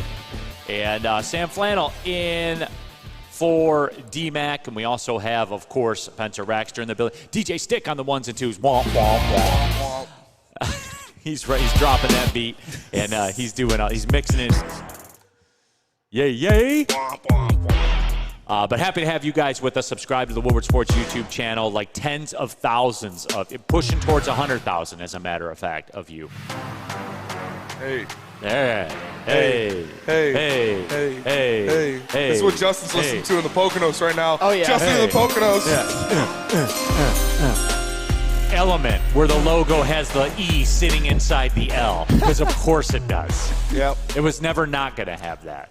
So, again, Woodward Sports Network, happy to have you with us. We're live at Dispo in Romeo, the very best in their craft as well. So come on out here. They got the Cannabis Mall, all the brands you know, all the brands you love. And get on out here and support them. Their business is booming out here, no doubt about it. But, yeah, it is a Nickel Package Friday. We just knocked down the NFL one. We are just a couple weeks away from college football. Week 1, baby. Week 0. Week 0. Yeah. Who are the games? Is it Rutgers and Iowa? 15 days away. Let me. West Virginia and is it Florida State? Florida State, I think. It is Florida State. Georgia Tech, Florida State, Georgia Tech. and Ireland, right? Yes. Because of course. Ireland. Yeah, why is it in Ireland? Because Yellow Jackets are playing Seminoles in Ireland. That makes sense. That 100% makes sense. But hey, we'll be watching. Well, no, we won't. I was told college football's ruined. I'll watch. Ooh. I love college football. More on that in a second. All right, well, hey, we love college football. How about a college football nickel package? Sounds good. First question of the college football nickel package. Give your dark horse Big Ten team. All right, and it's got to be dark horse. Yes. Okay? Easy, guy. And I hate to do this, Flannel, but you know how I operate. And if you want me to give you any dark horses, what's the first thing I run to? Schedule. Yes. Because it's a schedule game. I don't know how Iowa does it. They don't play anybody. They don't play Ohio State. They don't play Michigan. I believe they don't play Penn State either. Let me take a look at that just to confirm that. I believe that they don't play Michigan either. And They have 10 returning starters on defense. You know the drill with it. Michigan State. Oh, they do. They play Ohio State. My apologies. They're at Ohio State. But the rest of it, no Michigan, no Penn State. There you have it. No Oregon either. Yeah, no Oregon. Like, look at this. This is their Big Ten schedule. What the hell is that? Phil Steele's magazine, man. Nice. This is the Bible for the next couple months. They are at Minnesota, at Ohio State. They have Washington at home, at Michigan State, home against Northwestern, home against Wisconsin, at UCLA, at Maryland, against Nebraska. Whole lot of Big Ten West going on there. Oh, yes. Neil? Iowa's the answer. I had the exact same one. Great minds think alike. And a lot of it had to do with the schedule. But also, they've got one of the best secondaries in the country. They have an NFL linebacker, an NFL tight end. They shot Brian Ferentz into a cannon. He's no longer the offensive coordinator. And I think that a fully healthy season of Cade McNamara will be better than anything that they've had in many, many years, because at least he's been a starter at Michigan and Iowa. And you're right. The schedule is they might lose one game. They're going to lose at Ohio State, but Iowa might make the damn college football playoff. It's actually bad for Michigan. Because on nothing. On nothing. It's bad for Michigan because I'm seeing all these Big Ten teams that could make the college football playoff, and I'm starting to think of Iowa, and I'm like, shit, maybe Michigan will have to win 10 games in order to make the playoff. If Iowa's in, and Ohio State's in, and Oregon's Penn State's in. I do think Penn State's in because of their schedule. So, yes, Iowa is the answer. And Michigan State's in. No. A lot of talk about Nebraska. Here we go again, Spenny. Hey, Dylan Raiola. Dylan Raiola, one of the top-ranked recruits in the country. As a freshman, I understand, but the people keep falling for it, man. I think they'll make a bowl game. Every single year. Nebraska makes a bowl game. Dylan Raiola is going to be Flannel's second favorite quarterback of all time. Because he looks like Patrick Mahomes Mahomes in a helmet. Like Patrick Mahomes. He wears number 15. His dad's a lunatic. Dominique. That is true. But I see the people in the chat right now. They're going down the Nebraska road. And look, DNCNT, yes, I know their schedule. They could start 5-0. Yeah. I'm just saying Michigan State has one thing the rest of the Big Ten schools don't, and that is Mormon power. So. Well, the rest of the Big Ten schools. Joseph Smith wrote the book of Mormon. There's a team founded on Mormon power. Yeah, but nobody cares about them. We have the true Mormon power. Hey, shout out Jim McMahon, Steve Young. Yeah, it's because of Jonathan Smith. But DNCNT and the Nebraska folk out there, yes, I know. And I'm going to love it because you're all going to continue to fall in on it. Their first 5 games, UTEP, Colorado, Northern Iowa, Illinois, all at home. Okay. Then Nebraska? Yeah. Then they're at Purdue, and they have Rutgers for homecoming. Sounds like 5-0. Oh, 100%. But then on the back, they're at Ohio State, they're at USC, they're at Iowa, they play Wisconsin. Probably 3 They can beat losses. Wisconsin. They'll be back to a bowl. That schedule is so easy. Yep. They ran the Michigan playbook from last year. That's fair. And hey, props to them, man. And now Michigan might not make it because they have a harder schedule this year. That's fair. And because they lied and cheated. All right, next question. If you do that, you've already lost. That's true. Hey, that's true. Kiss the ring. Yeah. If you cheat to win, you already lost. Well, Jim Harbaugh. That's a quote from Jim Harbaugh. Kiss the ring is not a quote from Jim Harbaugh. That is true.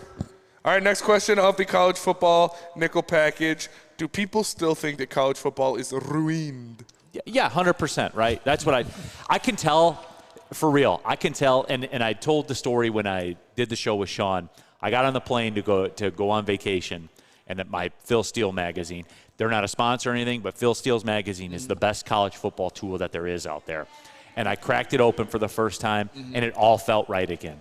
Yeah. All the consternation, all the talk about how college football is ruined and name, image, and likeness and all that kind of stuff, how no one's going to watch, games are going to be on Peacock, so I'm not watching. You're all a liar. Every single one of you is a liar. When week 0 kicks off, you're watching. Absolutely. You're watching, period, end of story. All of you are.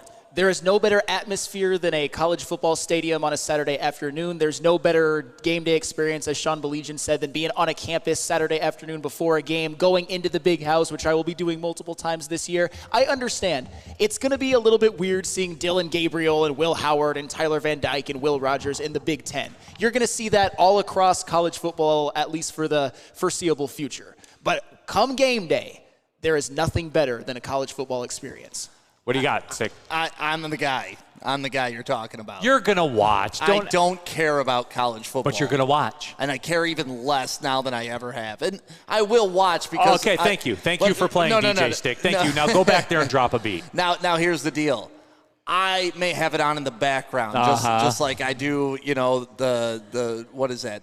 Water dancing in the Olympics. Like, yeah, it's on, Neil, but it's not of importance. It's not something I care about. And it's not something. Liar. I don't care. You're a College liar. football is awful. I don't care about like some Middle Tennessee, Akron State University, Southwestern getting beat up by a bunch of D1 recruits at USC. And that's what 90% of. No, I'll never watch those games. I'll watch maybe the cream of the crop, and that's it. But I have zero interest in watching games that I can predict. Zero interest. But you weren't a diehard before. Like, Exactly. I'm a diehard, so I'm never going to go away. Yeah, see, college football to me has always been a fringe. So now it's even more fringe because I don't even know who the hell's playing for anybody. I can't care about any teams anymore or watch a guy develop or I don't care. It's all about the logo on the helmet. You know what this is? And we're talking about the atmosphere. That's because it's drunk college kids. We can do anything in front of 100,000 drunk college kids. It's going to be amazing. But you don't, though. It's college football games are. You know what this is? And this is getting drilled in the chat already. Uh-oh. Art Vandelay still has that newly married glow. He does, and he's full of hope. Right? Hope? It's gonna be different for Stick. Hope? I have no hope for college football. That's college what it is. football's dead. I mean, it's going to make its money because it's all there is, but that's just limited options. If there were other options that were viable and the NFL allowed it, then the college football wouldn't exist. Dante 151. Stick, stop lying. I'm not lying. Not lying. Okay. You really sit down and watch Southern Carolina Tech versus University of Miami. You would really sit down and watch that game. Depending on the without schedule. betting on it. Without I get the degenerate gamblers need something to do on Saturdays, but honestly, you would sit down and watch that game? Yes, It's to some degree I would. Yeah, no. To some degree, degree you know I who's would. going to win? Why watch? I watch sports because I like the theater of it. I like not knowing. Not like, okay, well, Michigan's going to beat up on this team. Oh, well, they got 2 whole games on their schedule their whole season. Impressive. Go play somebody, and then I'll watch. DNC ENT, October 12th. Boise State at Hawaii. My palms are sweating already. Right. Locked in. Oh, God, yeah, that quarterback Stick, that I'm I gonna have no idea who the hell he is. You watch how you talk about quarterback Schrager. Who? You watch Hawaii's quarterback. Where was he last year? He was at Hawaii. Where's he going to be next year? He got year? pressed into duty. Yeah. And now he's got a year under his belt running the run and shoot, by the way. Listen, I'll always They got a receiver on the Blitnikoff watch list. I'll always love Hawaii because back in the day in college football, they were the best at running the option. They had some fast quarterback. I forget who his name was, and I'm talking in the 90s. But, yeah, no, just spare me with the crappy matchups. You coming over to the house? 1% of college football games are good. Everything else is worthless. Stick, you need to come over to the house October 12th. Well, I think I'll be out of town. I might be, too. I don't know. I have to check the schedule. But if I'm in town, we're doing it. We're going to Portugal, baby. Honeymoon. Shout out. If you're in town, you're doing it. For what? For Boise State at Hawaii. Midnight game. Midnight game? All right, I'm going to call Fish because he's all about that life, too. Let's do it. All right, there you go. Let's do it. Where were we? What down did we leave off? Third, right? Third down, yes. Will Caleb DeBoer work at Alabama? No. Womp, womp, womp. Sherrone Moore's not going to work in Michigan either. It's just you can't live up to what you're replacing. You can't. What's he going to do? Win 4 out of 8 national championships? No. Nope. And Alabama, I mean, you hate to see it. You feel so sorry for their fans, obviously, but I think they're a team that's about to regress. I mean, just look at this season. Look at all who they lost. When you look at their roster coming up into this year, this is going to be the least talented Alabama team since before Nick Saban. Look at their skill positions. Look at the guys that are even going to be drafted in next year's draft. They lost Arnold. They lost Dallas Turner. They lost Kool-Aid McKinstry. They lost Jermaine Burton. They lost damn near everybody, J.C. Latham. Alabama is going to be an 8-win football team, and that's already going to get the Kalen DeBoer era off to a really, really bad start where Alabama fans might be calling for his head by next year if they lose a couple. So Alabama's falling off a cliff, but Michigan's making the playoff? I think Michigan has more returning. Michigan's got 2 of the Mason Graham and Will Johnson, Colston Loveland. They've got more talent. When has Alabama ever had a problem replacing talent? Not since Saban's been there. That's fair. Not since Saban's been there. But there's more known with Michigan as of now. Womp, womp, womp. I mean, Alabama's got their starting quarterback. I That's think fair. that's most important. That's fair. That is true. Oh, shit. What is it? Hibachi truck. Come to Dispo. They got a hibachi truck. Oh, my God. You can check off all the boxes, no doubt. What down we on, Spenny? Fourth down. Okay. Georgia and Ohio State both drew other top 3 teams in their conference, and 5 of the 6 combined will be on the road. Will we see an undefeated national champion this year? Nope. Yes, we will. I believe that Georgia will be undefeated national champions. They play at Alabama. They play at Texas. Alabama's losing a bunch, and so is Texas. They lost their best D tackles. They lost their receivers. They got an Alabama transfer in Bond. They lost their running back. Their starting running back, who's going to start this year, is out for the season. They lost their tight end. Georgia, listen to this, guys. Georgia, in terms of the PFF top 2025 big board right now, has 12 of the top 120 players. Georgia's going to be an absolute wagon, and they are going to go undefeated, and they're going to win the national championship. Here's the deal with Georgia. Okay. Every year, they play a game where their soul leaves their body for some reason. That's fair. Every year. You do that against this schedule, you're going to lose a football game. I don't think so. They're playing where they play. They're playing Clemson. They're playing at Kentucky. They're at Alabama. They're at Texas, as you said. They play Florida. They're at Ole Miss. I didn't hear you talk about that. Tennessee's coming in. I just think Georgia's the most They're talented. losing one of those games. I think they're the most talented team in the country by a pretty wide margin. That's and Coffee? These are, yes. Coffee, they're not undefeated? Coffee for that and the Dolphins not making the playoffs. Fair There enough. you go. Yep, fair. All right. Real cream of wheat. Now they're going to lose to someone like Kentucky. Just watch.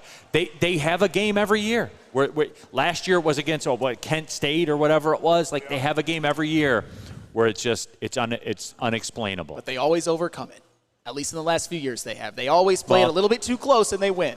Except for when they didn't get in the playoff. Alabama. Which is absurd because they lost one game in 3 years and that's fine. Didn't make the playoff. That's kind of wild to me. But anyway, we got fifth down. We got to get back on the clock here. Yeah. Sorry. What do you have up here? Hibachi You said truck. hibachi truck. Which one? Shout them out. What's the name? Hashi Hibachi. Hashi Hibachi. Shout out. It is dank. All right, last question of the nickel package. Who is a better football coach, Pete Carroll or Jim Harbaugh? Pete Carroll. Did that hurt you to say? Well, here's the reality. Winning Super Bowls has a lot of currency. It just does. He's got a Super Bowl and a national championship. Jim Harbaugh. Back-to-back national championships. They didn't win that one. Did they win in 03? Did they win in 03 and 04? If they won in 03 and then they won in 04, yeah, back-to-back national championships, and he won a Super Bowl. That's the very definition of great. And Jim Harbaugh, he was really, really close, but the 49ers didn't get it done. If he wins one with the Chargers, then we can have a conversation. But for right now, being a Super Bowl winning head coach holds a lot of currency. Did that hurt you to say? I mean, not really, because I'm just happy that Jim Harbaugh was able to get us a national championship. Spenny, can we put that on the poll? I'm curious to see that. Who's a better football coach, Pete Carroll or Jim Harbaugh? I'm curious to see what the people have to say. That's it, right, Spenny? Yep, that's it. All right, I'll tell them about KDK Law then, as a matter of fact, because KDK Law, based in Birmingham, by the way. Look, let's get serious for a second here. Some of you are losing sleep at night. Divorce, child custody issues, like the biggest thing going on in your life. KDK Law steps in and they can help. Scan the QR code on the screen. Tell them Woodward Sports sent you. They will pay your filing fee. Over 10 years experience. And guys, this is the biggest thing. 24/7 availability. I just talked about you losing sleep. Get that handled, everybody. Get them on your side. Get excellence on your side. KDK Law in Birmingham. To any Lady Jane's Haircuts for Men and claim your throne for a king's treatment from one of our talented stylists. Open 7 days a week. Walk in anytime. Just get to a Lady Jane's today and receive a precision haircut, scalp massage, hot lather neck shave, and a hot towel treatment. A haircut should not be a chore. It should be an experience. And that's exactly what Lady Jane's has to offer. Open 7 days a week. Walk-ins are always welcome. There's always a location near you. Lady Jane's Haircuts for Men, it's wicked awesome. At Planet Fitness, you can get everything you need for just $1 down. Trying out Planet Fitness and dang, they got lots of equipment. Not me getting a Planet Fitness membership just for the 24-hour perk. Hey, y'all better get on these free fitness training sessions from Planet Fitness. Did y'all know that the PF app has workouts you can do at home? Cheapest therapy I can find is Planet Fitness. Join Planet Fitness today and get everything you need for just $1 down, $15 a month, cancel anytime. Deal ends Thursday, July 18th. Les Stanford Chevrolet, one of Detroit's #1 Chevy dealers. They got locations in Ferndale and Dearborn. That's where Spencer Raxter got hooked up with his new car. So we don't just talk about our sponsors, we use them. They have saved our asses at times. So shout out to Les Stanford. Get yourself a car there today. Les Stanford Chevrolet, together, let's drive. All right, keeping it pushing, Big D Energy, Woodward Sports Network, Neil Rule, Sam Flannel in for D-Mac. Of course, we have Spencer Raxter, DJ Stick on the 1s and 2s. They're smashing the Hashi Hibachi. Is that what it is, right? Sounds like it. They're out here at Romeo and Dispo like we are right now. Come on out here. The Cannabis Mall's in full effect. All the brands you love, all the brands you trust right here in Romeo. Some reaction, and Spenny's got it on there. Who's the better football coach? Dan Campbell leading Pete Carroll, 47% to 37%. Lorena How do you Rios. feel about that, Flannel?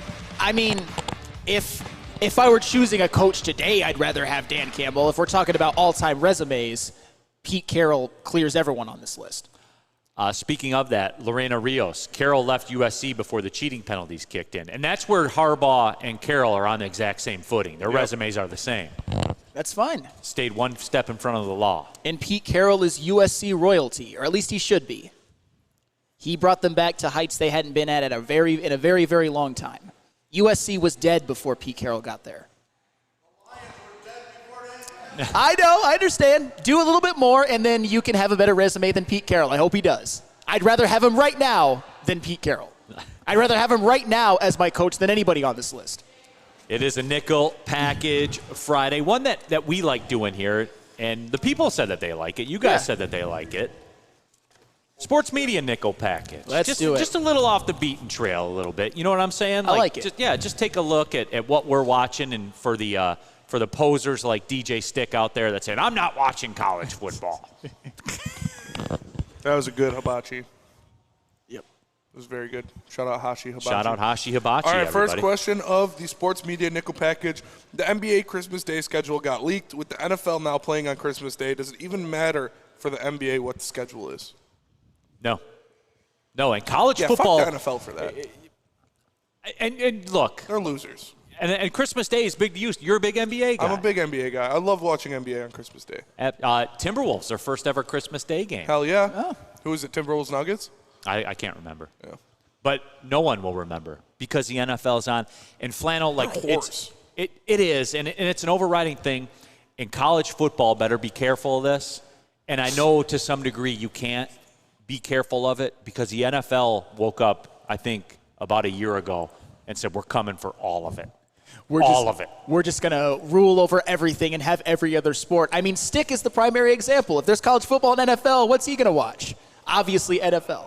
100%. And there's a lot of people who are like that as well. NFL is king. I'm like Spenny. I like watching NBA on Christmas Day, but it's not what the NFL is. It never will be. The NFL is so far above everything else, it's not even funny. Texaco, enough with the cheating. Move on already. Nothing's going to happen. Stop talking about it. Well, it did happen, Texaco. And Pete Carroll did it too. Yep. And they were smart. If you got to cheat to win, you already lost. Yeah, your coach said and then you lie about it. It is what happened. So it makes you an untruthful cheater, too. That's fine. A cheater and a liar. And that's who someone Flannel will show his future children and say, this is the greatest man I've ever known. Hey, other than Pete Carroll. If Mel Tucker did it, you'd be happy. Yeah, for sure. Fair enough. And you wouldn't say, stop talking about it. No, I wouldn't. I'd say keep talking about it because that means we're national champions. And it happened. But, yeah, the moral of the story is this. The NFL is taking over the world. They're going to play. I bet you that they're going to play. And I've noticed this, too, like throughout the years. That, December 21st, 22nd, all the way through New Year's is prime sports attendance and prime sports viewing. The Oakland Golden Grizzlies and Michigan State hold the attendance records for basketball games at the Palace and at Little Caesars Arena. That's wild. I mean, no disrespect, but no, I mean, but that goes to show you that time is so valuable. Yep. And I'm surprised it took leagues this long to understand it. The NFL will play a game. I think we'll see a day where they will have a game go from December 23rd through New Year's. I think they're going to do it. Nobody's working. It's Christmas time, so why not? There you go. Yeah. Second down. Second question of the Sports Media Nickel Package. Skip Bayless left Fox Sports after 8 years. Your thoughts? I didn't know he was in his 70s. He's an old shit. Yeah. And he's going to – the hate's loading right here in 3, 2, 1. Bayless. He's good at his job, man. Yeah, he's a turd. But he's good at his job. He is. So shout out to Skip. He did have a good career. I don't care what anybody says. Just because you don't like him doesn't mean he didn't have a great career. Can I say that he had a good career and good riddance at the same time? Yes. That's probably where I would go with that. You know what I'm surprised about, too? And I've listened to Shannon Sharp's podcast a lot lately, Club Shay Shay. Yeah. Because when it started, when he started on with Skip Bayless absolutely carried him. Mm-hmm. And Shannon Sharp developed into a really good broadcaster. He is great at what he does. He's a great interviewer. He is a phenomenal interviewer. He's somebody that you could watch and learn how to do interviews, along with you, Neil Rule, of course, as well. But yeah, he absolutely blossomed doing that show with Skip Bayless for a lot of years. And Skip deserves some of the credit for that. Because when you go up against Skip Bayless, no matter what you think of his takes, no matter what you think of what he says and what he believes, you have to come ready and you have to come prepared. It's kind of how I feel doing a show with you, Neil, honestly. Got to come ready every day. You'll like this, Benny. Lincoln in the chat. They seem to be talking bad about Michigan. No, Lincoln, I'm speaking factually about Michigan. Yep. Stop being soft. Here's I'll never understand this disconnect, dude. They did do that, brother. That's true. Did. They cheated and they lied. All right, next. They won. And they won. And they won. And All true. All true. Next question of the Sports Media Nickel Package. We are getting close to Tom Brady's debut in the broadcast booth. How do you think it'll go? Got to be better than Golden Tate. Got to be better than Golden Tate. I don't do that here. I'll leave that up to you guys. Golden Tate was awful last night. I love Golden Tate for what he did as a player for the Lions. Seems like a cool guy. Terrible broadcaster. That was bad. Getting back to Tom Brady. Yeah. It seems as though he's taking it serious. Like I was worried with Tom Brady that he was just going to show up and do it. But he seems to be like he went and did the UFL games, dry runs. He was at Ford Field. He did a dry run at Ford Field. They brought in the full production and everything like that. He did the game like as a rep.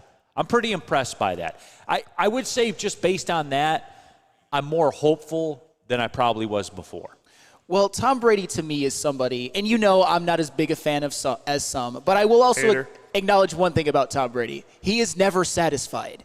He is going to be looking back at tape of himself, and if he doesn't feel like he did an optimal job, he is going to prepare 10 times harder next time. I think that's just in Tom Brady's DNA. I think he wants to be one of the best color commentators ever. I don't know if he's going to reach those heights, but he's going to try. So I think he's going to be pretty good. Tom Brady is going to be fantastic. I have full faith in it. I love Tom Brady, and I think he's going to do great at it because the man knows ball. And where was it? Go Blue says, it'll be uneventful. I hope he's half as good as Romo turned out to be. Romo sucks. Thank you. Tony Romo sucks. Can we talk about that for a minute? Romo sucks, dude. Can we talk about that? Greg Olsen shits on Tony Romo. Yes, he does. He does. Now, Greg Olsen, though, had the same advantage that Romo did. And you notice that? Remember when everyone was losing their mind about Tony Romo just because he called the plays? The terminology sticks around for about 3 or 4 years, and then they go to new terminology. Yeah. Once that terminology changed, Romo lost it. Yeah. Like it was over. And Olsen, to some degree, I was kind of curious to see if this happens to Greg Olsen, where once the terminology that you're familiar with changes, does that hurt you? That's what happened to Romo. Quite simply this. Yep. Okay, Stick. You don't watch games, Stick. Wait, why are you putting the headset on right now? You don't watch the games. I watch real games, not amateurs like you guys. I don't watch. Oh, you watch the sport where everyone runs the same offense, everyone runs the same defense. Yeah, you watch the sport where an 18-year-old named Ethan's getting beat up by a 23-year-old named Jamal, who's been a D1 athlete his whole life. But that's okay. We can play this game if you want to, Neil. Let's do it. I was going to have some fun here. What do you got on Tony Romo? I love Tony Romo. Earlier I said I want 2 things from my color commentator. If not just one of these 2 things. I want to learn something, and I want to feel excited. Tony Romo does both. He makes you feel excited about the game. He makes you understand the intensity of the moment of that specific play. I love when he can read the defense and educate me, tell me things that I don't know. Right, which I he got can zero as long out as, of that as long as they're last still night. running the concepts that he And was that's familiar fair. with. That's and that's fair. changing. That's fair. He may not be as good at predicting those plays, but the guy hasn't forgotten football. And he's so much like the new commentators with that energy that they're allowed to have being color commentators. It's so much better than the color commentators of old. So I'll take Tony Romo. I love Greg Olsen, too. This isn't a slander on Olsen. It's just, if you think Tom Brady's going to come into this unprepared, you didn't know Tom Brady at all. The guy's going to be a student of the game. He's going to come in. He's going to know the moments to get excited. And it's what I want out of a color commentator. Golden Tate, I didn't get either. The dude was an NFL wide receiver, and he couldn't even, describe a route or why this guy took inside position or how the DB was able to cut him off. Simple things you hear every year, if he would have flattened out his route, the DB wouldn't have been able to cut it, the basics. We didn't even get that last night. It was just bad. It was tough. It was bad. It was tough, no doubt. And just God bless Ross for carrying that weight. Just God bless him. He's fantastic. He was fantastic. 70-year-old smooth jazz DJ. Yeah, he does. His voice does not fit his body at all, but he is fantastic at his job. Real quick, let's go Red Party. Did Greg Olsen get a gig somewhere else? I thought he was good. Yeah, he got demoted to the number 2. Yeah, he got the color B guy. spot. Yep. All right, go ahead. Next. I liked Greg Olsen a lot. Greg Olsen was a hell of a lot Well, he's better. not dead. He's still doing games. He's a hell of a lot better than Tony Romo. I'll say that. I'm with you. I agree.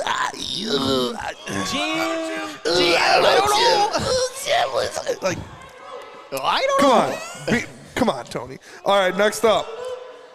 The Olympic TV ratings have skyrocketed. 41.5 million people watched the first day of competition. To put that in perspective, the NFL's highest rated game this year drew 42 million viewers. Why are ratings so good? I don't know, and I know COVID submarined the Olympics and nobody watched. They're putting chemicals in the water to make the frogs gay. Moving on. I talked about this yesterday where, the time of the competition, if you're in Asia, Australia, it's not going to work. Mm-hmm. We are a live society. It has to be on live. And we carry most of the, the ratings and things like that. It's just, for me, when it's in Europe and it's on during the day, it's more accessible for us to watch. So we're going to watch more. And other than that, though, the romance about we're talking NFL numbers. Yeah. That's insane. That's surprising because, yesterday, I'll just give me as an example. I loved watching USA basketball beat Serbia yesterday live in the afternoon. It was absolutely electric. But I like the Olympics. I don't know. I'm not as big of a fan. I didn't watch many other events. I don't know if I see the enthusiasm amongst my friend group or even amongst the people at Woodward. I know there's a couple of people that like it. Spenny, you said you like it. Ryan Lentz in the back is big on Olympics. Stick loves it. So maybe the Olympics hasn't lost their luster to some. I tell you what, the new Olympic events, that speed climbing, that shit's dope. That is cool to watch. The skateboarding, I like the skateboarding. I'm sad we're missing breakdancing right now. I'm good on breakdancing, but all the track and field events are dope. I obviously love the swimming events. Basketball, I'm going to watch it always. Yeah, it was electric. Watching that comeback in the fourth quarter for Team USA yesterday, we were screaming in the studio before heavyweight started. It was amazing to watch. It was Joel Embiid, Steph Curry, LeBron James, Kevin Durant just leading the comeback, man. It was awesome.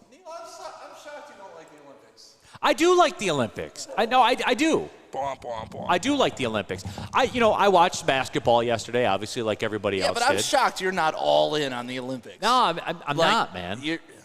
You're a prideful guy. You love the country. USA. This is Love USA. it or leave it. That's what I was telling the guys earlier this morning. I go hard for Detroit. Imagine how hard I go for my country. That's fair.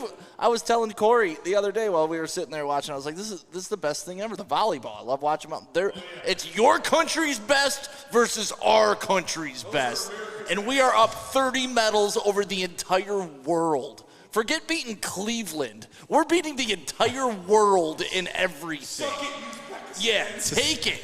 take it. I don't care if you don't allow your women to play sports. Our women are going to beat them up. Like, that's how we do it. We got the best wrestlers. We got the best runners. We got the best shooters. We got the best gymnasts. We got the best swimmers. I mean, well, the shooting thing didn't work out. Well, that guy from Turkey that just came off the couch in his jeans, that guy was phenomenal. But yeah, how do you not love the Olympics, man? It's everything that the world should be. Name one other world event where everybody comes together and is like, all right, screw it, we're just going to compete. The World Cup doesn't matter. Okay. All right, not DJ Stick. Not to USA. But the World Cup's one sport. You know, it's nothing. I want to find out who can dance underwater better. Us. Rick Sandberg brings up a good point. Neil likes the hardcore U.S. teams like Army football. Goddamn right. But Stick hates it. Stick hates Army football. You do watch Army Navy? Goddamn right. Well, why? Flannel, Why? It's inferior. Flannel, you communist. Did you hear that, Flannel? Yeah. Communist. Better dead than red. USA. Was that it? Triple option, baby. Bwomp, bwomp, bwomp, bwomp. Was that it? We have one more. Oh, okay, real quick. All right, real quick. Are you guys excited to watch Rutgers versus UCLA? Yes, 100%. Big Ten football. Only if it's on Peacock. Only if it's a Peacock exclusive will I watch that one. If it's on, I'll watch it. If there's another game on at the same time, I won't. Like literally any other game? Almost, yes. Would you watch North Carolina, NC State, or Rutgers, UCLA? North Carolina, NC State. Okay, just wanted to check on your sanity. Tell me about Randy Wise. Sorry, Who Farted said Embiid was garbage, at least half the Yes. turnovers. Embiid won them that game in the fourth quarter. No.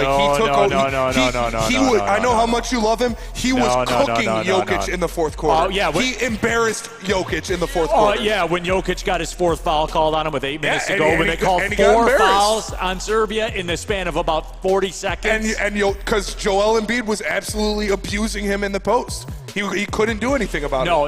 He scored Spenny. 7 straight points at one point. And I'm not saying he was the only thing. You had Curry, Curry you had for LeBron, sure. you had Durant. LeBron and Curry saved their ass. And Embiid took over in that fourth quarter, Yep. too. As long as there was 4 fouls on Jokic. Yes, he did. Always a caveat. As long as it's downhill, Embiid's your guy, man. He did. He took over. He embarrassed him in the fourth quarter. And Curry and LeBron saved them. I saw somebody tweet yesterday that Curry and LeBron need to be up there with the 9/11 firefighters after that. That's a little aggressive.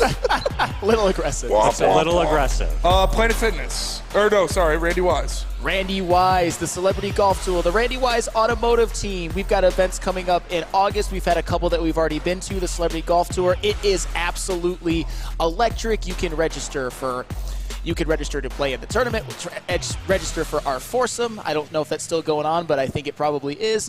Randy Wise Automotive, the Wise Right now with your Premier Pet Supply, man, just looking around, who's got it better than pets?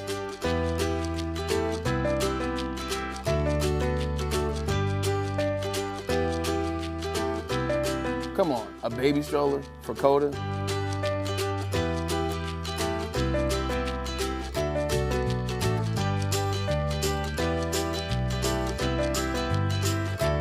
A chef for Lola? Really?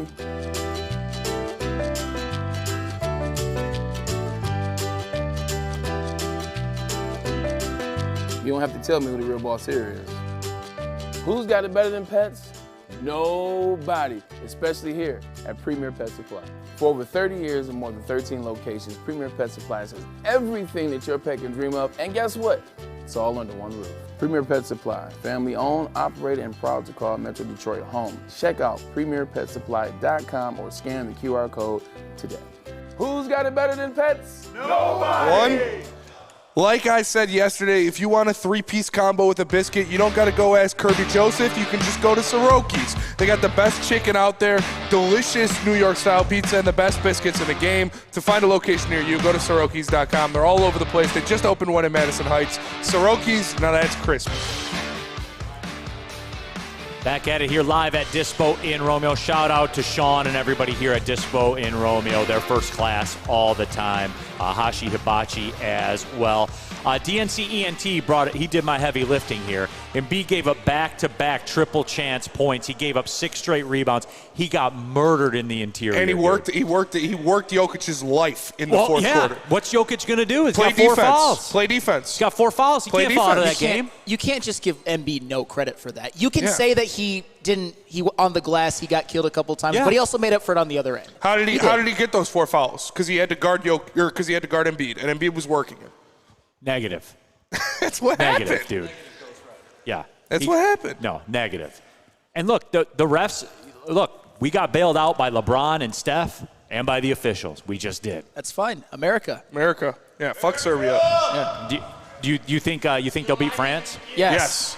I think they'll have a much easier time with France than they did with Serbia. You think so? Yes. Serbia was, and I know it's Serbia, but they have a couple NBA players. They were unsustainably hot from 3 in the first 3 quarters as well. Yes. Sometimes it's going to happen, but they cooled off in the fourth quarter. They run precision offense. That's fair. That's also fair. Serbia does like the soccer thing that I always talk about, like Italy, Brazil. They get their youth players and they teach them their system. Yeah. And that's what it is, and that's how they play. So, no, it was a great basketball game for sure. They're going to have to be – I'll tell you this. They play like they played in the first 3 quarters against France. They're losing. They will lose. If they don't have an all-time great fourth quarter again, sure. But, yeah, no, I don't foresee that again. Here's the reality, too. Kevin Durant did absolutely nothing until the fourth quarter. He had a lot of good moments in the fourth quarter, but I don't foresee that again. I expect Anthony Edwards to play a little bit better than he did because he wasn't great either. But maybe we'll see Jason Tatum. Maybe we will not. Wrong. They called a bad foul on Jokic on a flop on a USA 3-point attempt in the third quarter. And they called that – What are you guys, Serbians? I don't give a shit. They lost. Fuck Serbia. USA. Jokic can lick a dick. Like, they lost. And now they're playing for bronze like losers. USA. No, for real, though. Really? Why are you guys coping for Serbia so hard? Because we got away with one yesterday. It doesn't matter. But you do that when you're America. Damn right. USA. You guys want to do the break and roll out, or what? How do you want to do this? Yeah, we can do that. We will break. We'll just do the break real fast, and then we can roll out of here. All right, let's do it. Planet Fitness, everybody. Home of the best gym in the gym game. Black Card membership, $24.99 a month. And you're in there. You get access to over 2,600 Planet Fitnesses around the world. There's over 50 in the Metro Detroit area alone. And as I say, whatever your specialty is, I'm more of a cardio guy. Spenny's on the weights. It's all there for you. They got a 30-minute circuit, stretch stations, all of it. PlanetFitness.com. Join there. Or you can just pull in the parking lot and join there. It's Planet Fitness, where your fitness is essential. What about Dr. Pierce? Dr. Pierce, you guys know what it is with Dr. Pierce. He's our injury insider. He comes on Tuesdays on Big D Energy, Thursdays with Ermanni and Edwards, help keeping you healthy, as a matter of fact. He also discusses breaking sports injury news as well in a way that we can all understand it. Dr. Pierce is powered by the Michigan Sport and Spine Center and also by MRI of Southfield.